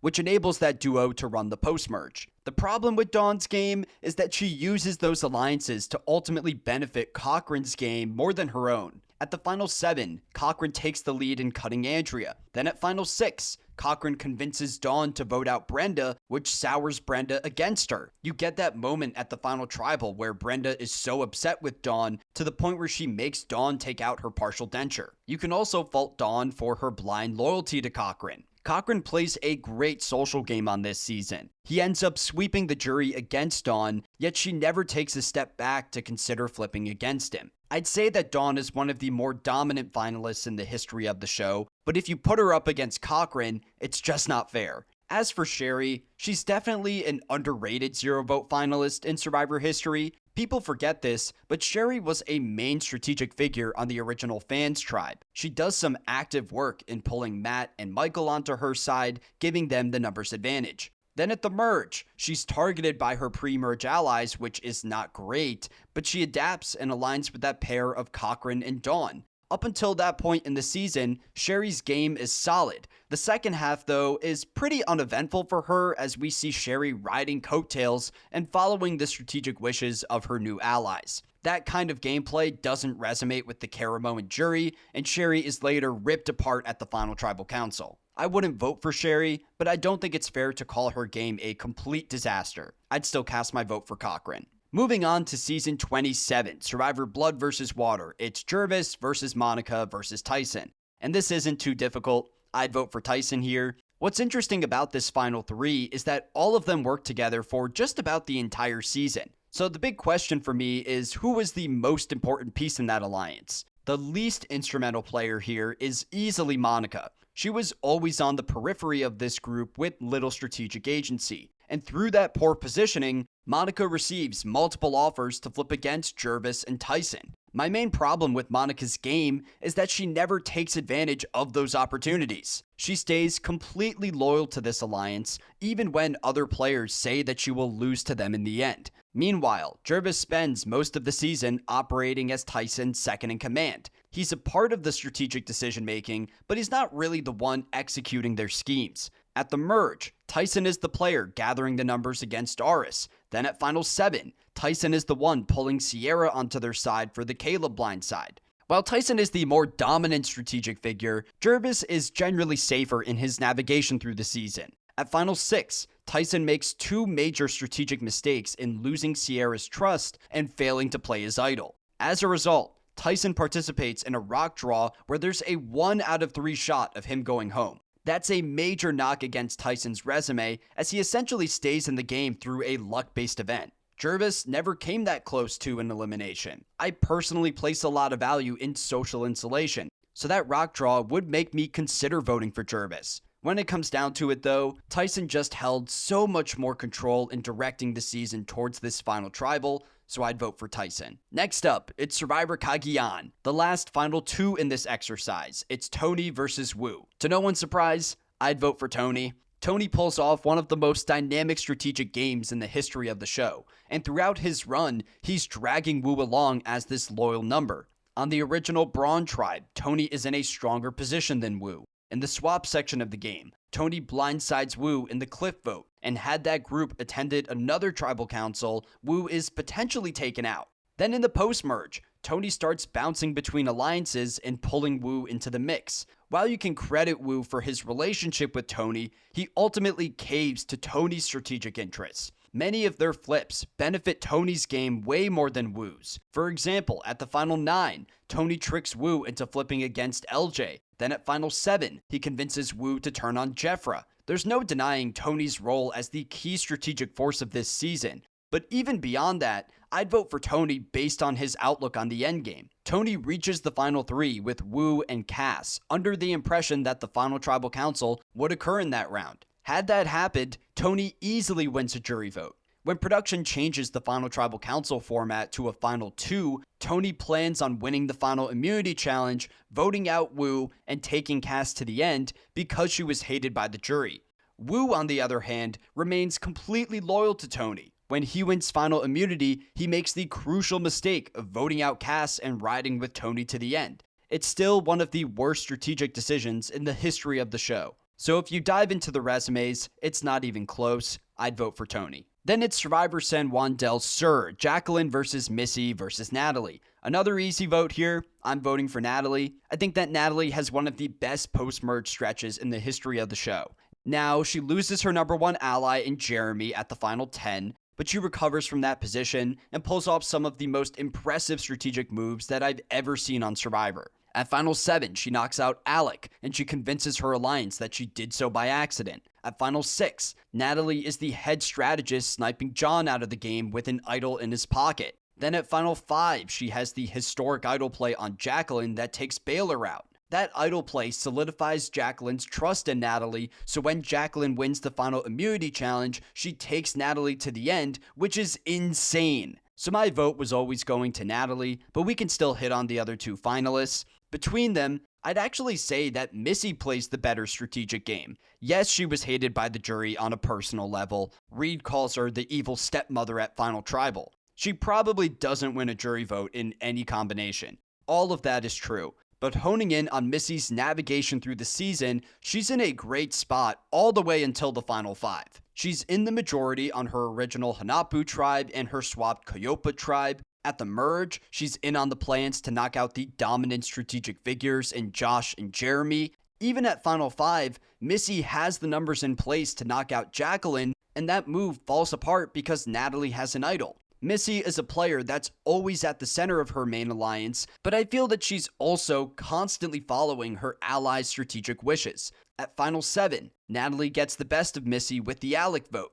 Then at Final 6, Missy is so against the idea of taking out John that she votes for Jacqueline on the revote. I feel like Missy's agency doesn't necessarily match her strong positioning, but it's still a better holistic game than Jacqueline. Jacqueline's early game is very rough. She's positioned towards the bottom of her tribe, and she's blindsided in her first 2 tribal councils. At the swap though, Jacqueline reconnects with her boyfriend John, and they're able to play the middle for a good chunk of the season. They're the key swing votes, taking out Josh and Jeremy in the early merge. Once you hit the final 7, Jacqueline completely loses control. She's blindsided by the Alec Tribal Council, then she loses her loved one in John, and she's the consensus target at the final 5. Potentially the worst part of Jacqueline's game is her decision to stick with Natalie. Jacqueline won the final immunity challenge. She had the most power in the game, but she votes out Keith instead. So Jacqueline's game is a bit of a roller coaster. I prefer Missy's game over Jacqueline's, but Natalie beats them both by a pretty wide margin. We're entering Survivor's 30s with Survivor Worlds apart, Carolyn versus Mike versus Will. This is a tougher decision because I feel that all of these finalists have some major holes in their games, but I'd lean towards Carolyn. The actual winner of the season in Mike follows a playstyle that I personally do not value as much. Mike is your prototypical challenge beast. He mismanages his threat level in the early merge, and he needs immunity every round starting at the final 9. He relies on an idle play and 5 individual immunity wins just to reach the final tribal council. While it's impressive that Mike won those immunities, the fact that he needed them to begin with shows a major flaw in his social game. Towards the end of the season, no one outside of Carolyn actually wanted to work with Mike. What makes Mike such a difficult player to assess is the fact that his early game is very strong. He's a central strategic figure of the original blue-collar tribe, then at the swap he pulls off the Joaquin blindside, so it's a balancing game with Mike, but I feel that his low points in the second half outweigh his highlights in the early game. So let's take a look at the other finalist on the board in Will. Now, Will's game on Worlds Apart is much more stable than the likes of Mike and Carolyn. He's targeted twice in the pre-merge, but the votes never actually come together against him. Mike and Carolyn both require an idle play at some point this season. Early on, Will is also an active player, where we see him flip against Vince at the first no-collar tribal council. I question if that was actually a good decision by Will, but it's at least an instance of him taking control. Then in the post-merge, Will flips on the no-collars, and he positions himself well in the majority alliance that runs the back half of the season. Now, he's never really the director of that alliance, but at least he's in the majority, which is something that you cannot say about Carolyn or Mike in the late game. I considered voting for Will solely based on his positioning. 2 factors ultimately held me back. One is Will's social game. I think that his treatment of Shirin is absolutely horrible. 2 is Will's passivity. He's one of the least influential members of the dominant power structure, so I would not vote for Will. Instead, my vote is going to Carolyn, who plays a strong game for the first 70% of the season. She's in the majority alliance with legitimate agency in every tribal council up until the final 7. There, she makes an overly aggressive move in cutting her ally Tyler, which causes Carolyn to fall to the bottom of her alliance.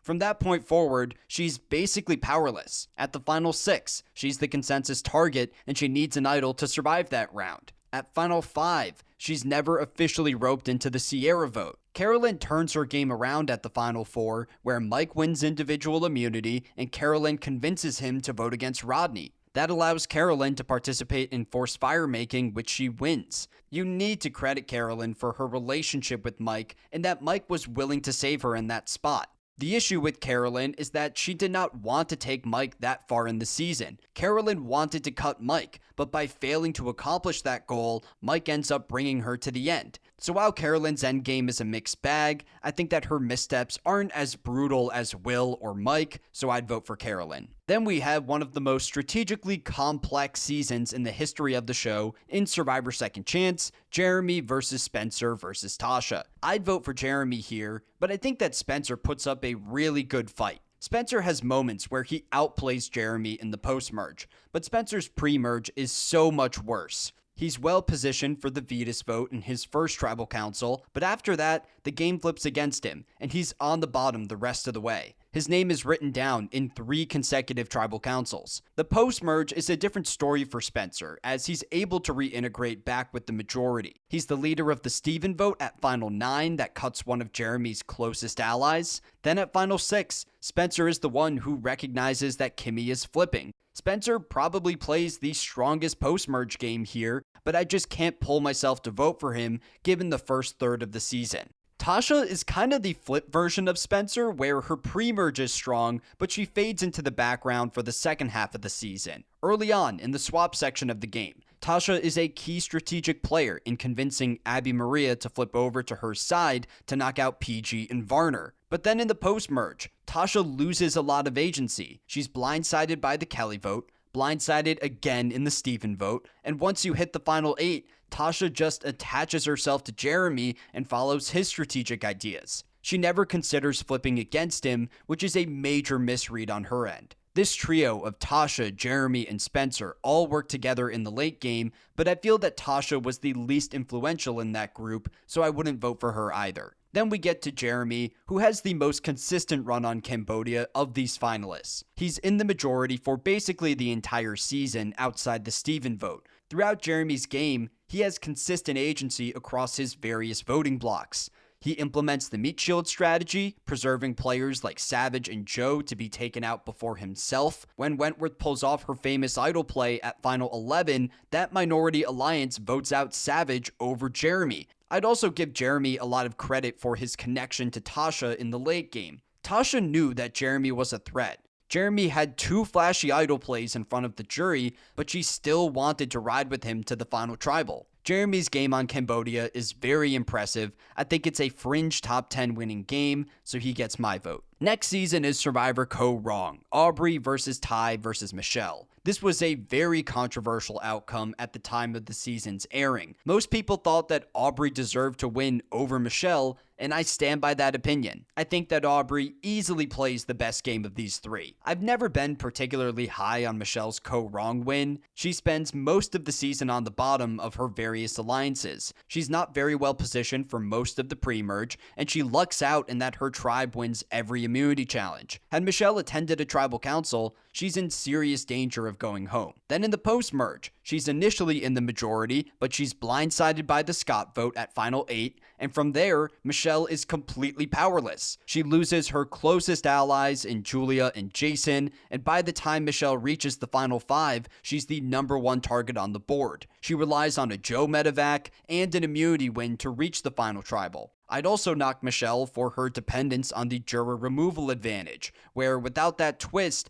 Aubrey potentially wins the game. So of these finalists, I'd be the least inclined to vote for Michelle. I've grown on Ty's Kaoh Rong game over time. His pre-merge is solid. At the swap, he's a part of the move to convince the Brains to flip on their own in knocking out Peter. But then in the early merge, Ty loses all control, and he has no clue what's going on for the votes against Nick and Debbie. At Final 8, Ty makes probably his worst strategic decision of the season in flipping against the pair of Scott and Jason. The 2 of them were hated by the Kaoh Rong jury. I bet Ty beats them in a final tribal, but Aubrey essentially guilts him out of going down that path. Not only does Ty turn down that duo, but he does it in a very aggressive way, where he refuses to pass Scott the super idol after promising him that idol earlier in the season. That move sours the jury against Ty and tanks his ability to win in most final tribal council combinations. The benefit of that Scott blindside is that it positions Ty back in the majority with Joe and Aubrey.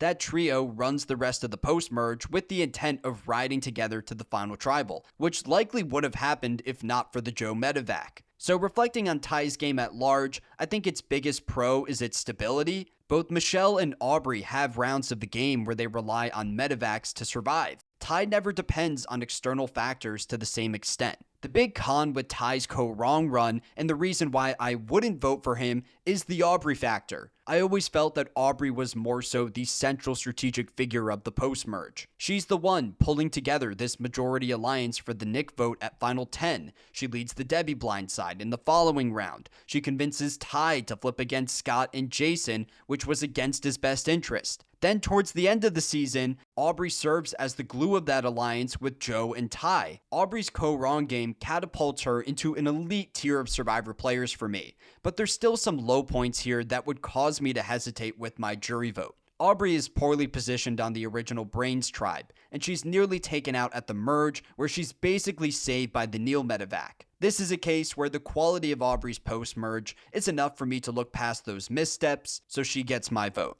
On to one of my personal favorite seasons of the show in Survivor Millennials vs. Gen X. It's Adam versus Hannah versus Ken. This is another instance where I would not vote for the season's winner. My jury vote would go to Hannah. I feel that Hannah had the most stable game of these three, and she loses the season largely due to the jury's misconceptions of her. When I compare Hannah and Adam's games, I feel that there are less tangible mistakes on Hannah's end. Adam has multiple rounds of just poor play.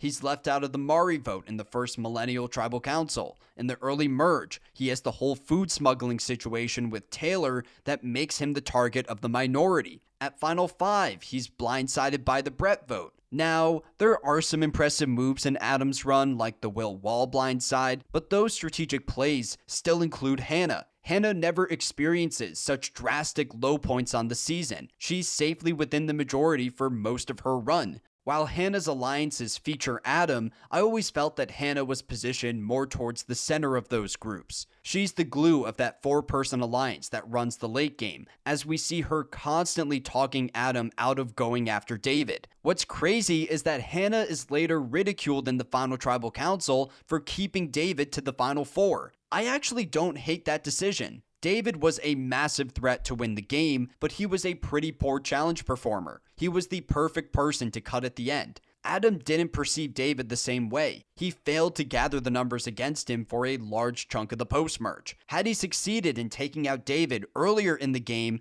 Adam probably faces more adversity, as there wouldn't be this massive shield for him.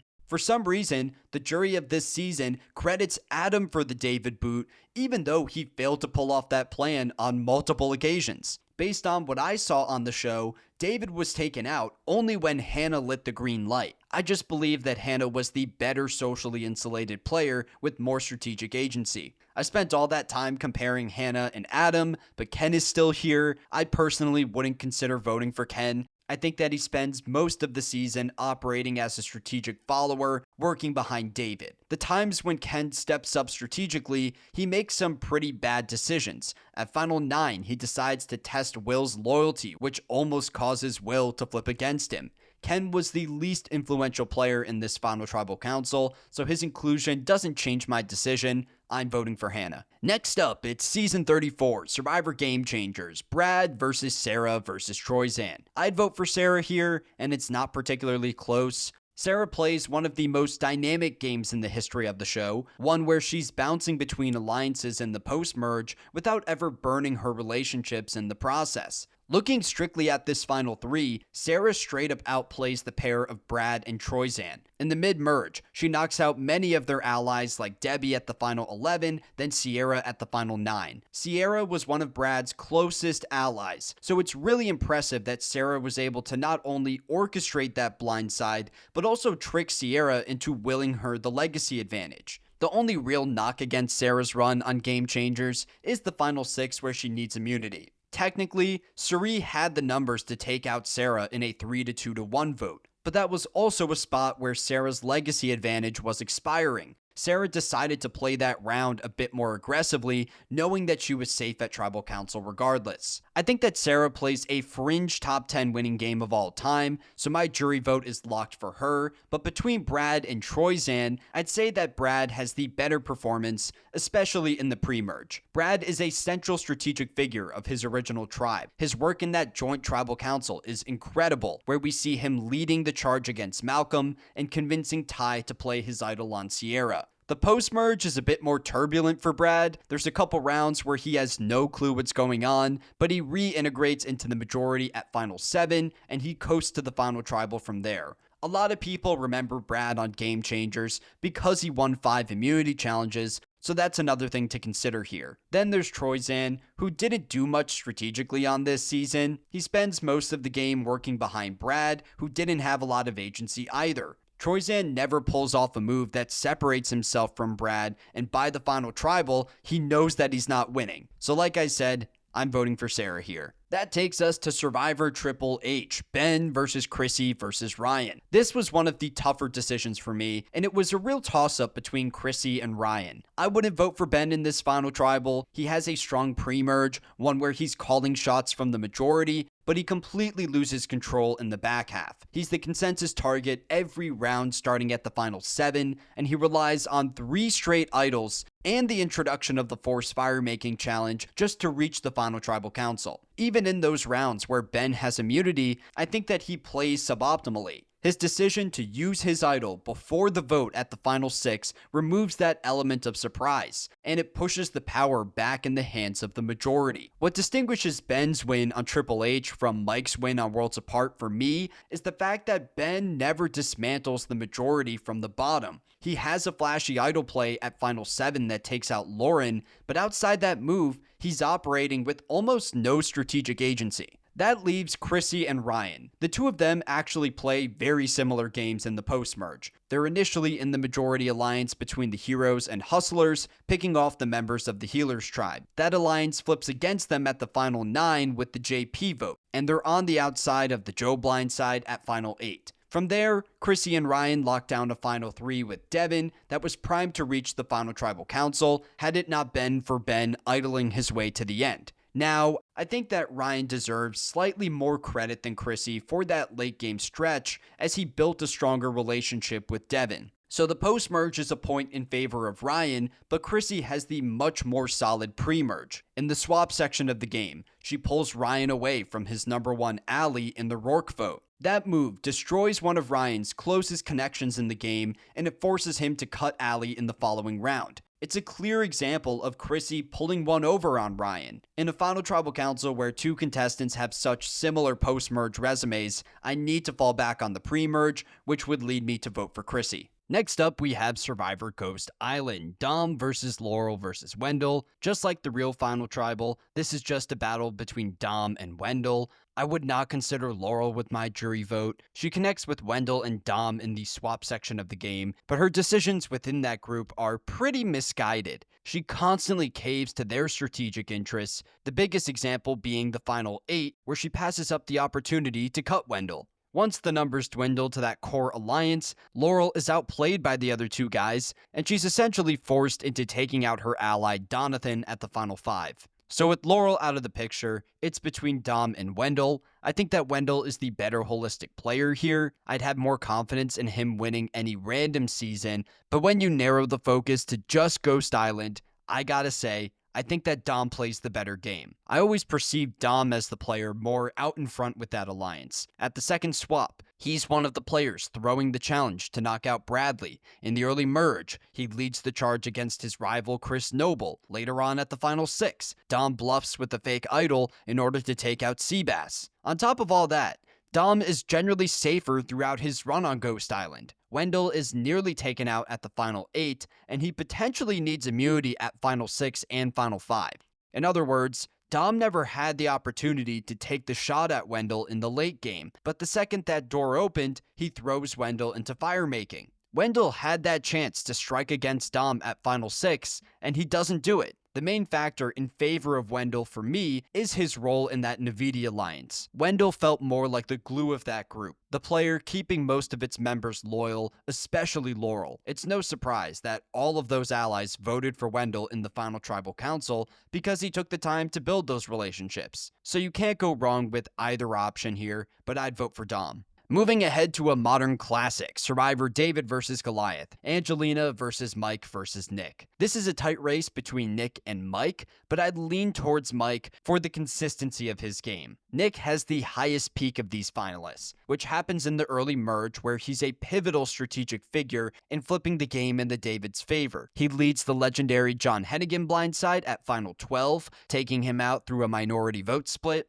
It's one of the most impressive strategic moves from this era of the show. He follows that up with the Dan Tribal Council, knocking him out with the use of a vote steal. The issue with Nick's game is everything after that initial peak. He's out of the loop for the Carl blindside at Final 9. He then willingly gives up his allies from the David's tribe in Gabby and Christian, and by the time Nick reaches the Final 6, he is fully dependent on that alliance with Mike and Angelina. There's an argument that Nick is voted out without immunity in those last 3 rounds. Mike's game is kind of the inverse of Nick's in that he loses control in the early merge with the votes against John and Dan, but Mike recovers well from that position. He takes control at the Final 9 in convincing Gabby and Christian to flip against Carl, and from there, Mike runs the show with the Goliath majority. He cuts all of Nick's original allies from the David's tribe in 3 consecutive tribal councils, and while Mike needs to win forced firemaking towards the end, he has such a huge influence over the game in the post-merge. That's enough to earn my jury vote.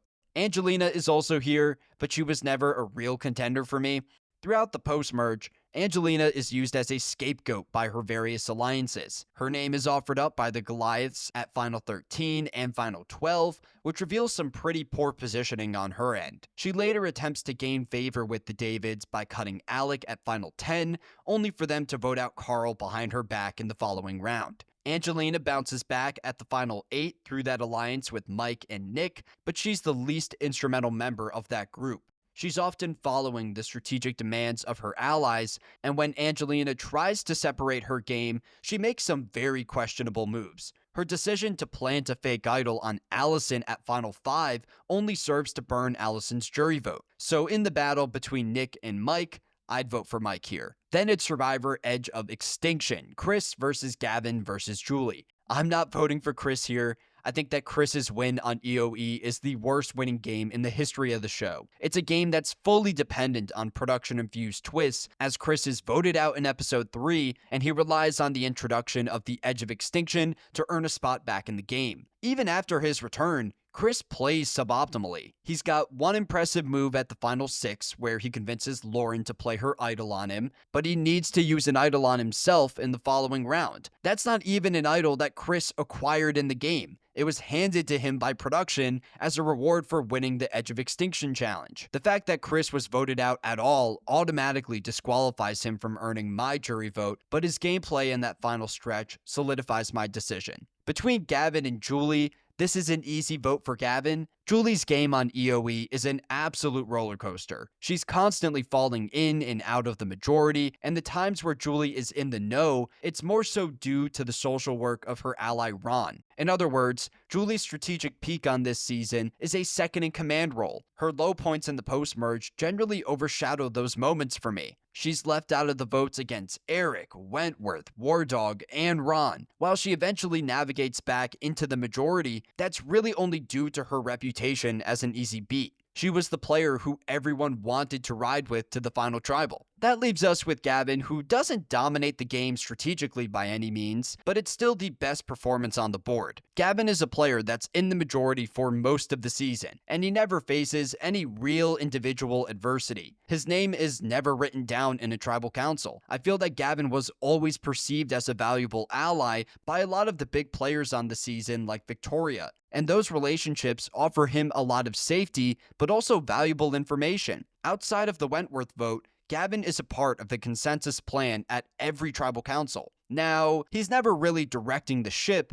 I don't think there's a single vote on EOE where you can point to Gavin as the leader, but it's an above average losing finalist game, so Gavin would earn my jury vote. Next up, Survivor Island of the Idols, Dean versus Nora versus Tommy. If you watch my winner ranking video, then you know I'm very high on Tommy's game. I think that it's one of the 10 best winning games in the history of the show. One where Tommy is constantly faced with these unlucky situations, and he overcomes them through his social gameplay. At the split tribal, Tommy is thrown into a horrible spot where he's outnumbered by the opposing Lyro players 4-1, and he still survives. Later on, Tommy loses a core ally in Dan through an ejection. Production definitely made the right choice in removing Dan from the show, but that was a massive blow to Tommy's strategic game. At that point in the season, he intended on rolling to the final 3 with Dan and Dean. With Dan gone, Tommy adjusts his strategy to ride with Dean and Nora instead. Many of the common issues that I hear with Tommy's game are factors facilitated by the Dan ejection. For example, Tommy probably struggles in a jury vote against Lauren, who lost in firemaking. The thing is,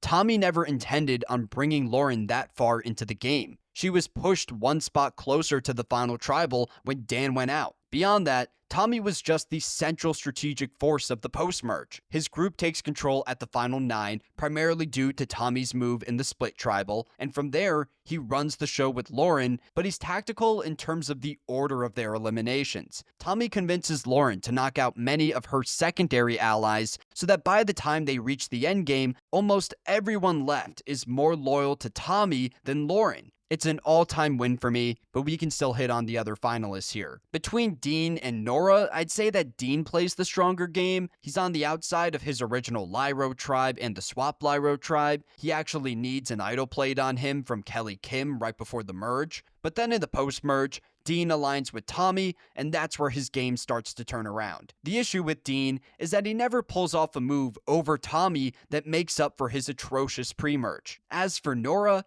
I wouldn't vote for her either. She's positioned towards the bottom of the Vokai tribe in the early game. She accidentally paints a target on Kelly's back in the jackboot, which causes Kelly to go out in the next round. From the final 12 onwards, Nora is included in the consensus plan, but she never has a lot of agency in those moves. I'll also note that Nora is a player who greatly benefited from the Dan ejection. Without that incident, Nora is likely voted out by that trio of Dan, Dean, and Tommy in the endgame. So this one wasn't really a question for me. I'll vote for Tommy. Then we have Survivor Winners at War. Michelle versus Natalie versus Tony. This is a Tony vote by a landslide. Tony plays one of the most impressive strategic games of all time here. In the early merge, he's working with Sarah in the majority, picking off many of the peripheral players. At the final 9, he has a wildly impressive move where he overcomes the extortion disadvantage and he takes out Sophie through a plurality vote. That play put Tony in the power seat and it limited Sarah's long-term options. From there,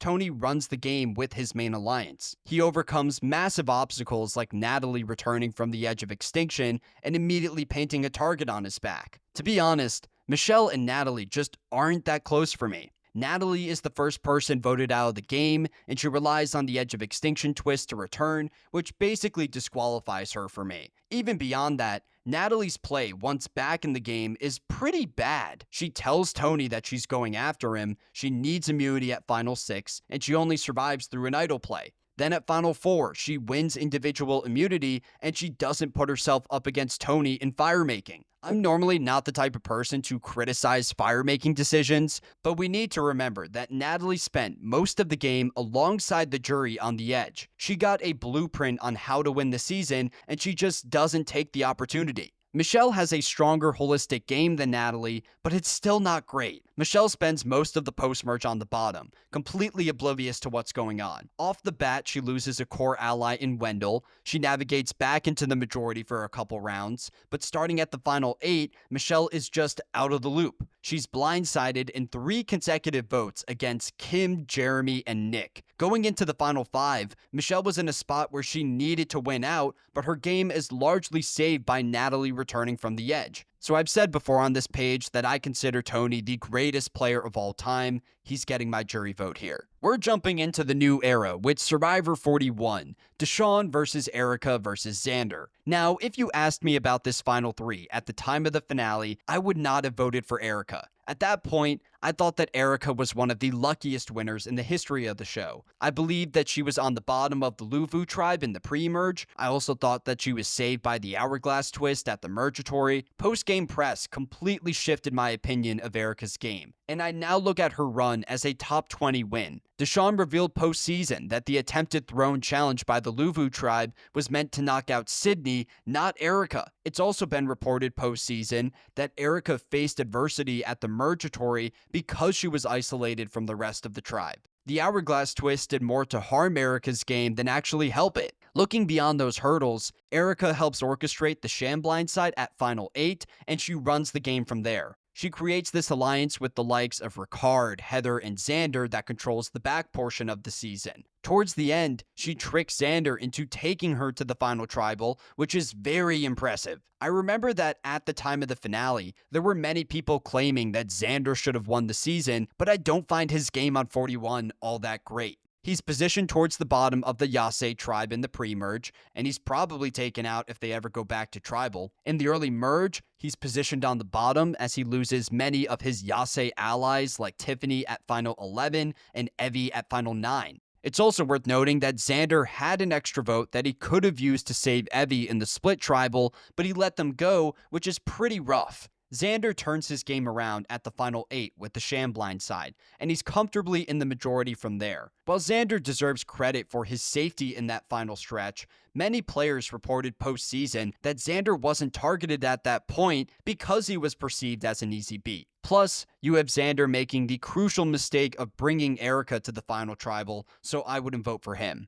Then there's Deshawn, whose game I went down on over time. I think that Deshawn plays a very strong early game. He's in a good position in the pre-merge, running the Luvu tribe alongside Danny. Then in the early merge, he's in that majority alliance, picking off many of the Yase players. But then the Final 8 happens, where Deshawn willingly flips against the alliance of black players, and as a result, he completely loses control of the game. That move by Deshawn actively positions himself on the bottom. He's the consensus target at Final 7, where he's basically saved by the do-or-die twist. Then at Final 6, he's the backup vote in a spot where he loses his #1 ally in Danny. By the Final 4, no remaining contestant wanted to ride with Deshawn to the final tribal. Even if you're not as high as me on Erica's 41 game, I think it easily clears Deshawn and Xander. She gets my vote. Then we got Survivor 42, Marianne versus Mike versus Romeo. This is a difficult decision between Marianne and Mike, but I'd lean towards Marianne. While I try to balance both the pre-merge and post-merge in my decisions, I generally place a bit more value in the late game. Over the course of 42, Marianne's game gradually improves while Mike steadily declines.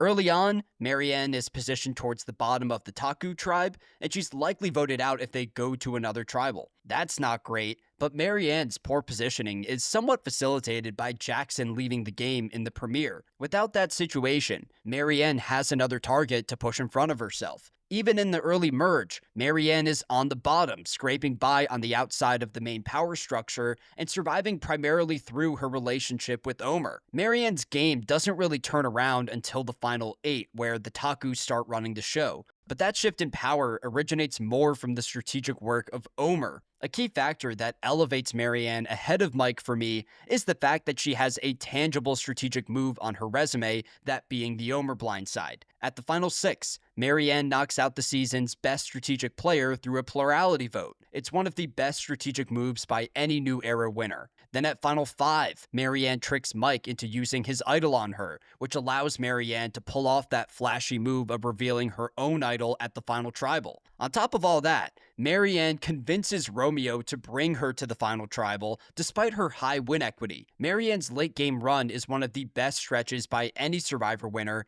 which barely pushes her ahead of Mike. Mike definitely has a less turbulent game than Marianne, but it never reaches the same high points. He's in a strong position on the original Vati tribe. While he loses his ally Jenny in their first tribal council, it happens through some pretty weird circumstances, and Mike recovers from that spot, locking down a new alliance with Hai and Lydia. Then in the early merge, Mike is included in that initial majority that runs the show for 3 straight rounds. It's not until the Final 8 that Mike's game falls off the rails. He's tricked by Omer into cutting Hai, which gives the Takus the numbers advantage. At Final 5, he makes the crucial mistake of using his idol on Marianne. Then at Final 4, he's sent into firemaking against Jonathan, who Mike could have defeated in a jury vote. So even though Mike maintains consistent agency on 42, I don't think that he makes the best decisions with that power, so I wouldn't vote for him. That leaves us with Romeo, who's in the conversation for the worst losing finalist game of the new era. In the pre-merge, he's in the majority, working as Drea's second in command,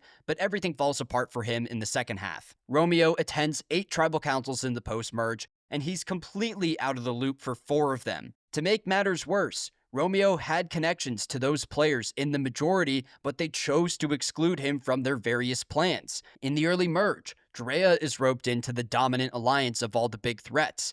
Despite her working with Romeo throughout the pre-merge, she decides to leave him out of that group.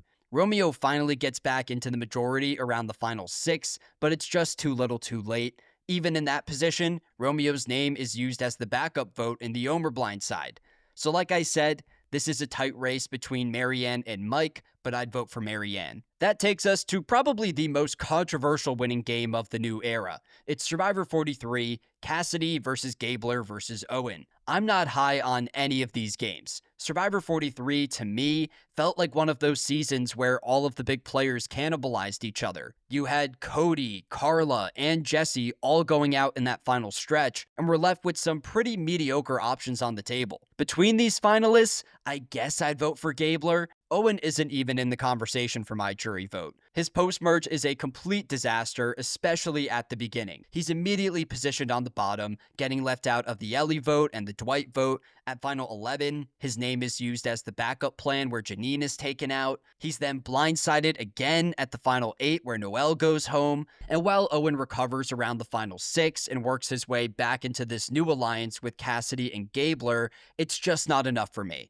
So I would not vote for Owen. The real debate here is whether I vote for Cassidy or Gabler. Immediately after the airing of 43, I would have said Cassidy, but my opinion of her game has went down over time. Cassidy is someone with a strong outlook on the endgame. She knew that she had the best chance against Owen and Gabler, but she's not very effective in directing the season to that point. At Final 11, we see her campaigning to keep Janine in the game and failing to pull the numbers for that move. In the split tribal, she's nearly taken out by that trio of Cody, Gabler, and Jesse. Their decision was based on the result of the other split tribal, which has nothing to do with Cassidy's social or strategic gameplay. From the Final 8 onwards, Cassidy knows what's going on, but she doesn't have a lot of say in those moves. It's more so Jesse and Cody calling the shots. Her biggest move of the season is probably the Carla boot at Final 5, but that's also a round where Carla was clearly the biggest target, especially with Jesse immune. That leaves me with Gabler,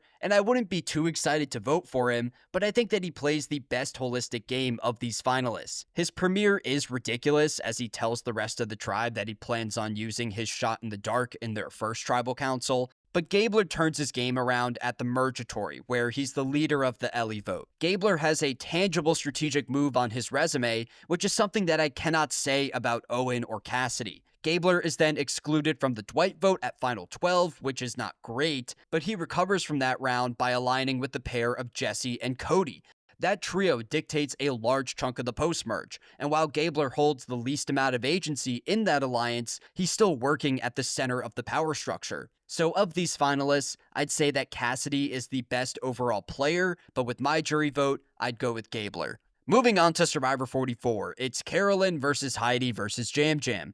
I'll cast my vote for the actual winner of the season. Jam Jam plays the best game of these three by a solid margin. I remember that around the time of the finale of 44, there were people saying that Carolyn deserved the win over Jam Jam, and I just don't see it at all. Carolyn and Jam Jam worked together for just about the entire season, and in the pre-merge, Carolyn actually outplays Jam Jam. She's a part of that move with Josh that cuts Sarah out of the game against Jam Jam's wishes. The second half of the season really tips the scale in favor of Jam Jam. We see that Tika 3 alliance operating the middle between the Soka and Ratu tribes, and I think that Jam Jam is much more instrumental to the success of that group. He's connecting with people like Heidi and Jamie, which enables the Tikas to dismantle the other power structures. Carolyn also makes alliances outside the Tika 3, but they're undermined by Jam Jam. In the early merge, Carolyn locks down an alliance with Franny. Then at Final 8, Jam Jam and Carson go behind Carolyn's back and cut Franny anyway. There's never a round in the post-merge of 44 where Carolyn gets a leg up over Jam Jam.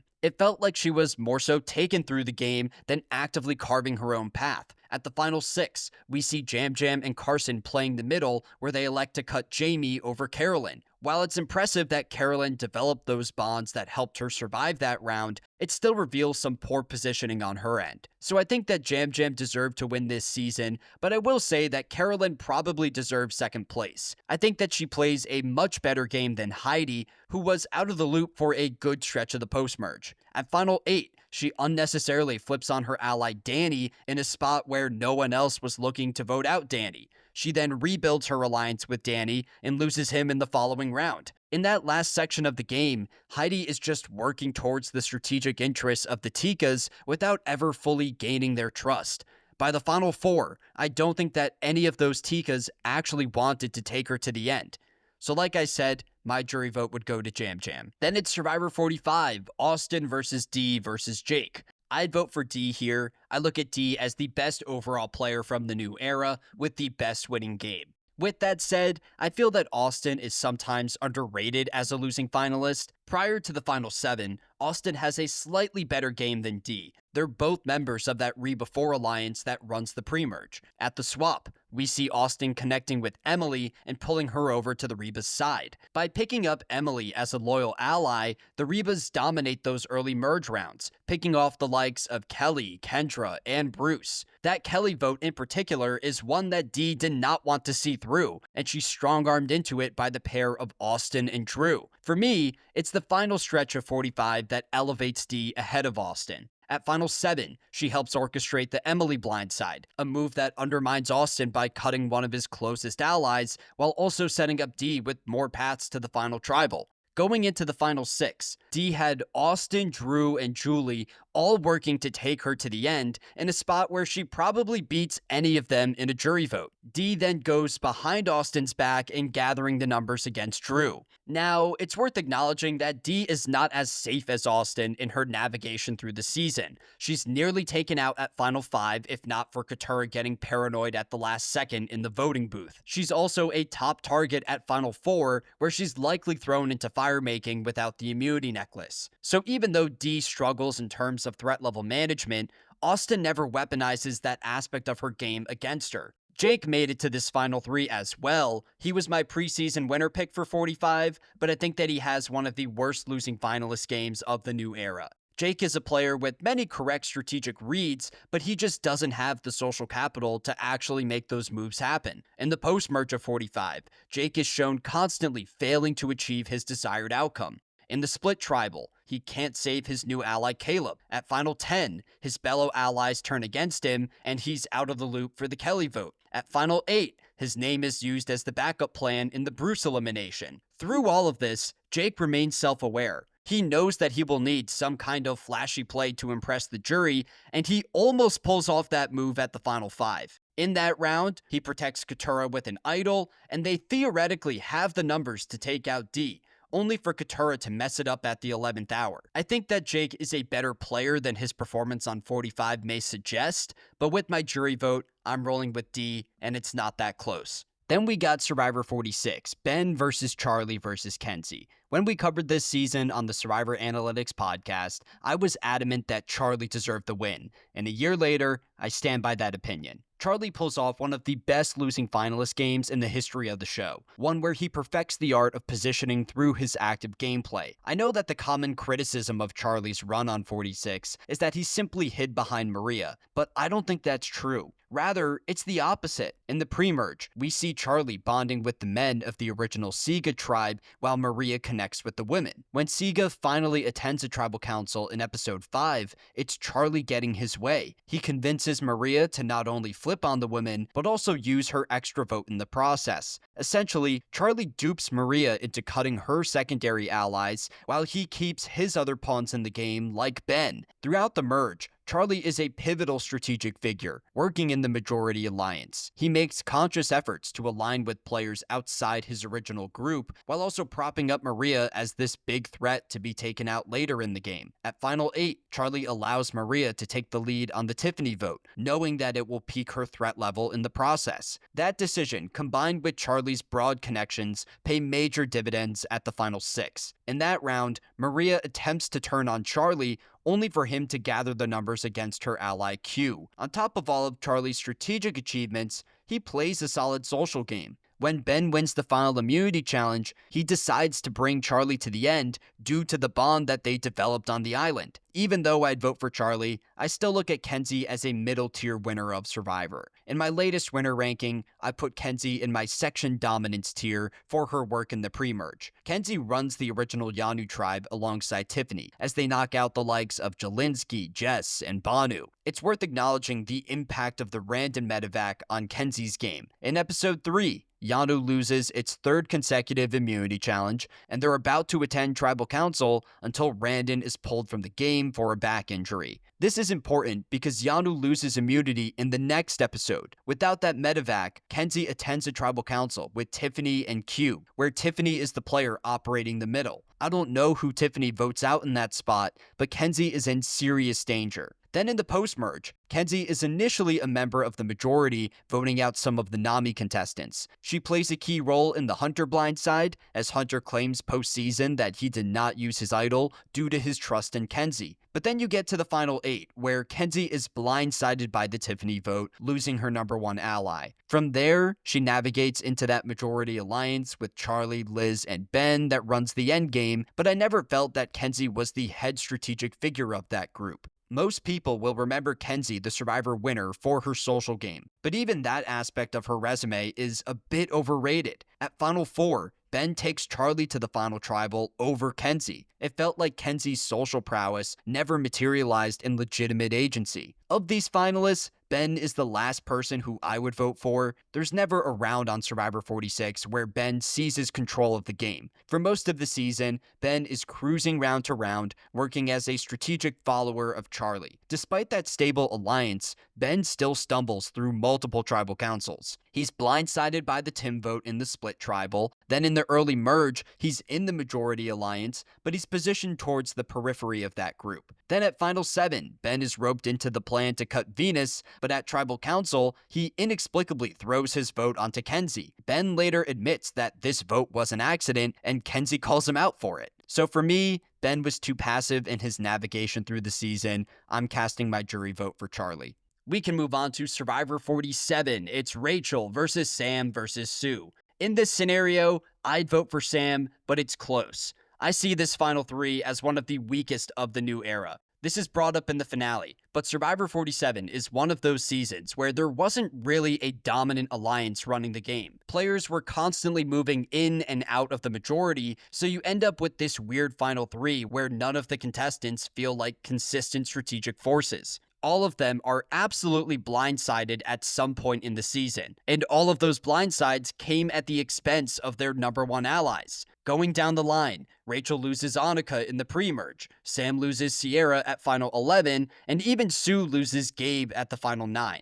I know people won't like it, but I wouldn't vote for Rachel here. For me, there's just too many tribal councils where Rachel has no clue what's going on. On top of losing Annika, Rachel's on the outs for the Sierra vote and the Operation Italy tribal council. The times where Rachel gains agency on the season, it's more through advantages rather than her social gameplay. Her big move of knocking out Andy at the final 6 is one that fully depends on an idol. On top of that, she completely mismanages her threat level in the endgame to the point where she needs individual immunity every round starting at the final 7. It's just a rough ride for Rachel, and I think that there's an argument for Rachel having the worst strategic game of these 3. Compare Rachel to Sue. I think that Sue had a much stronger early game where she's in the main power structure on the Tuku tribe. Then in the early merge, Sue is in the majority as Rachel is losing some of her tightest allies like Sierra and Saul. The issue with Sue is the back half of her game where everything kind of falls apart. She loses her 2 closest allies in Gabe and Caroline, and after those losses, she kind of just latches onto Rachel, who's already on the bottom. The other big factor to point out with Sue is that she never appeared highly respected in her various alliances. I never got the sense that Sue was the directing force of any particular vote.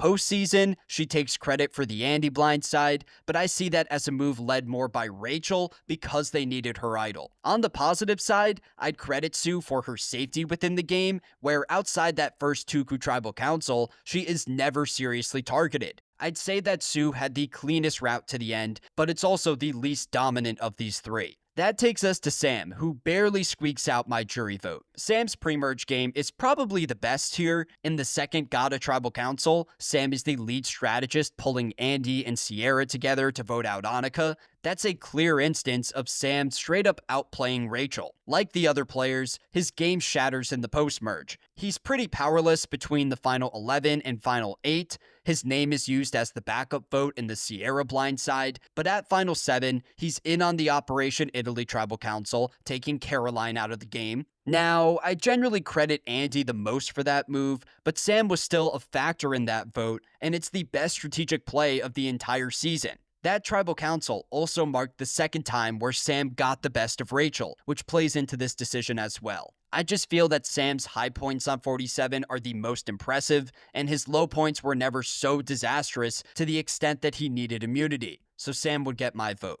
Finally, the most recent Final Tribal Council on Survivor, it's Survivor 48, Eva versus Joe versus Kyle. As this season was airing, I was very high on Joe's game, but looking back, I'd actually vote for Kyle. My original problem with Kyle's run was that he was never as out in front as the likes of Joe and Eva. To me, Joe felt like the glue of that strong players alliance that dominated the post-merge. Joe was the figure keeping people like David, Eva, and Kyle loyal through multiple rounds where they theoretically could have flipped against him. I still consider Joe the architect of that alliance, but I look at Kyle as the real strategic mastermind of that group. Kyle correctly identifies Joe and Eva as the figureheads of the strong players, and he actively convinces them to make strategic decisions that advance his game more than their own. At the final 9, he tricks them into flipping on David, who was fully loyal to that pair and despised by the jury. He was the optimal person for Joe and Eva to drag to the final tribal council, and instead they vote him out and keep Kyle's number 1 ally, Camilla, in the game. Later on at the final 6, Kyle convinces that duo to turn on Shaheen, who also intended on riding with them into the endgame. That move positioned Kyle and Camilla perfectly at the final 5, where they could play the middle. Kyle's game on 48 is one where he holds a lot of strategic agency while simultaneously avoiding the target. He seriously targeted just one time in the swap section of the game, where, to be fair, he needs an idol, but at the same time, that round is surrounded by unlucky circumstances. Plus, we gotta remember that Kyle actually wanted the votes to land on him in that tribal council so that he could counter them with an idol. So that round isn't a major knock in my assessment of his game. The biggest negative with Kyle's run on 48 for me is his positioning at the final 4. Kyle more than likely loses a jury vote to Camilla had she won the final immunity challenge. Plus,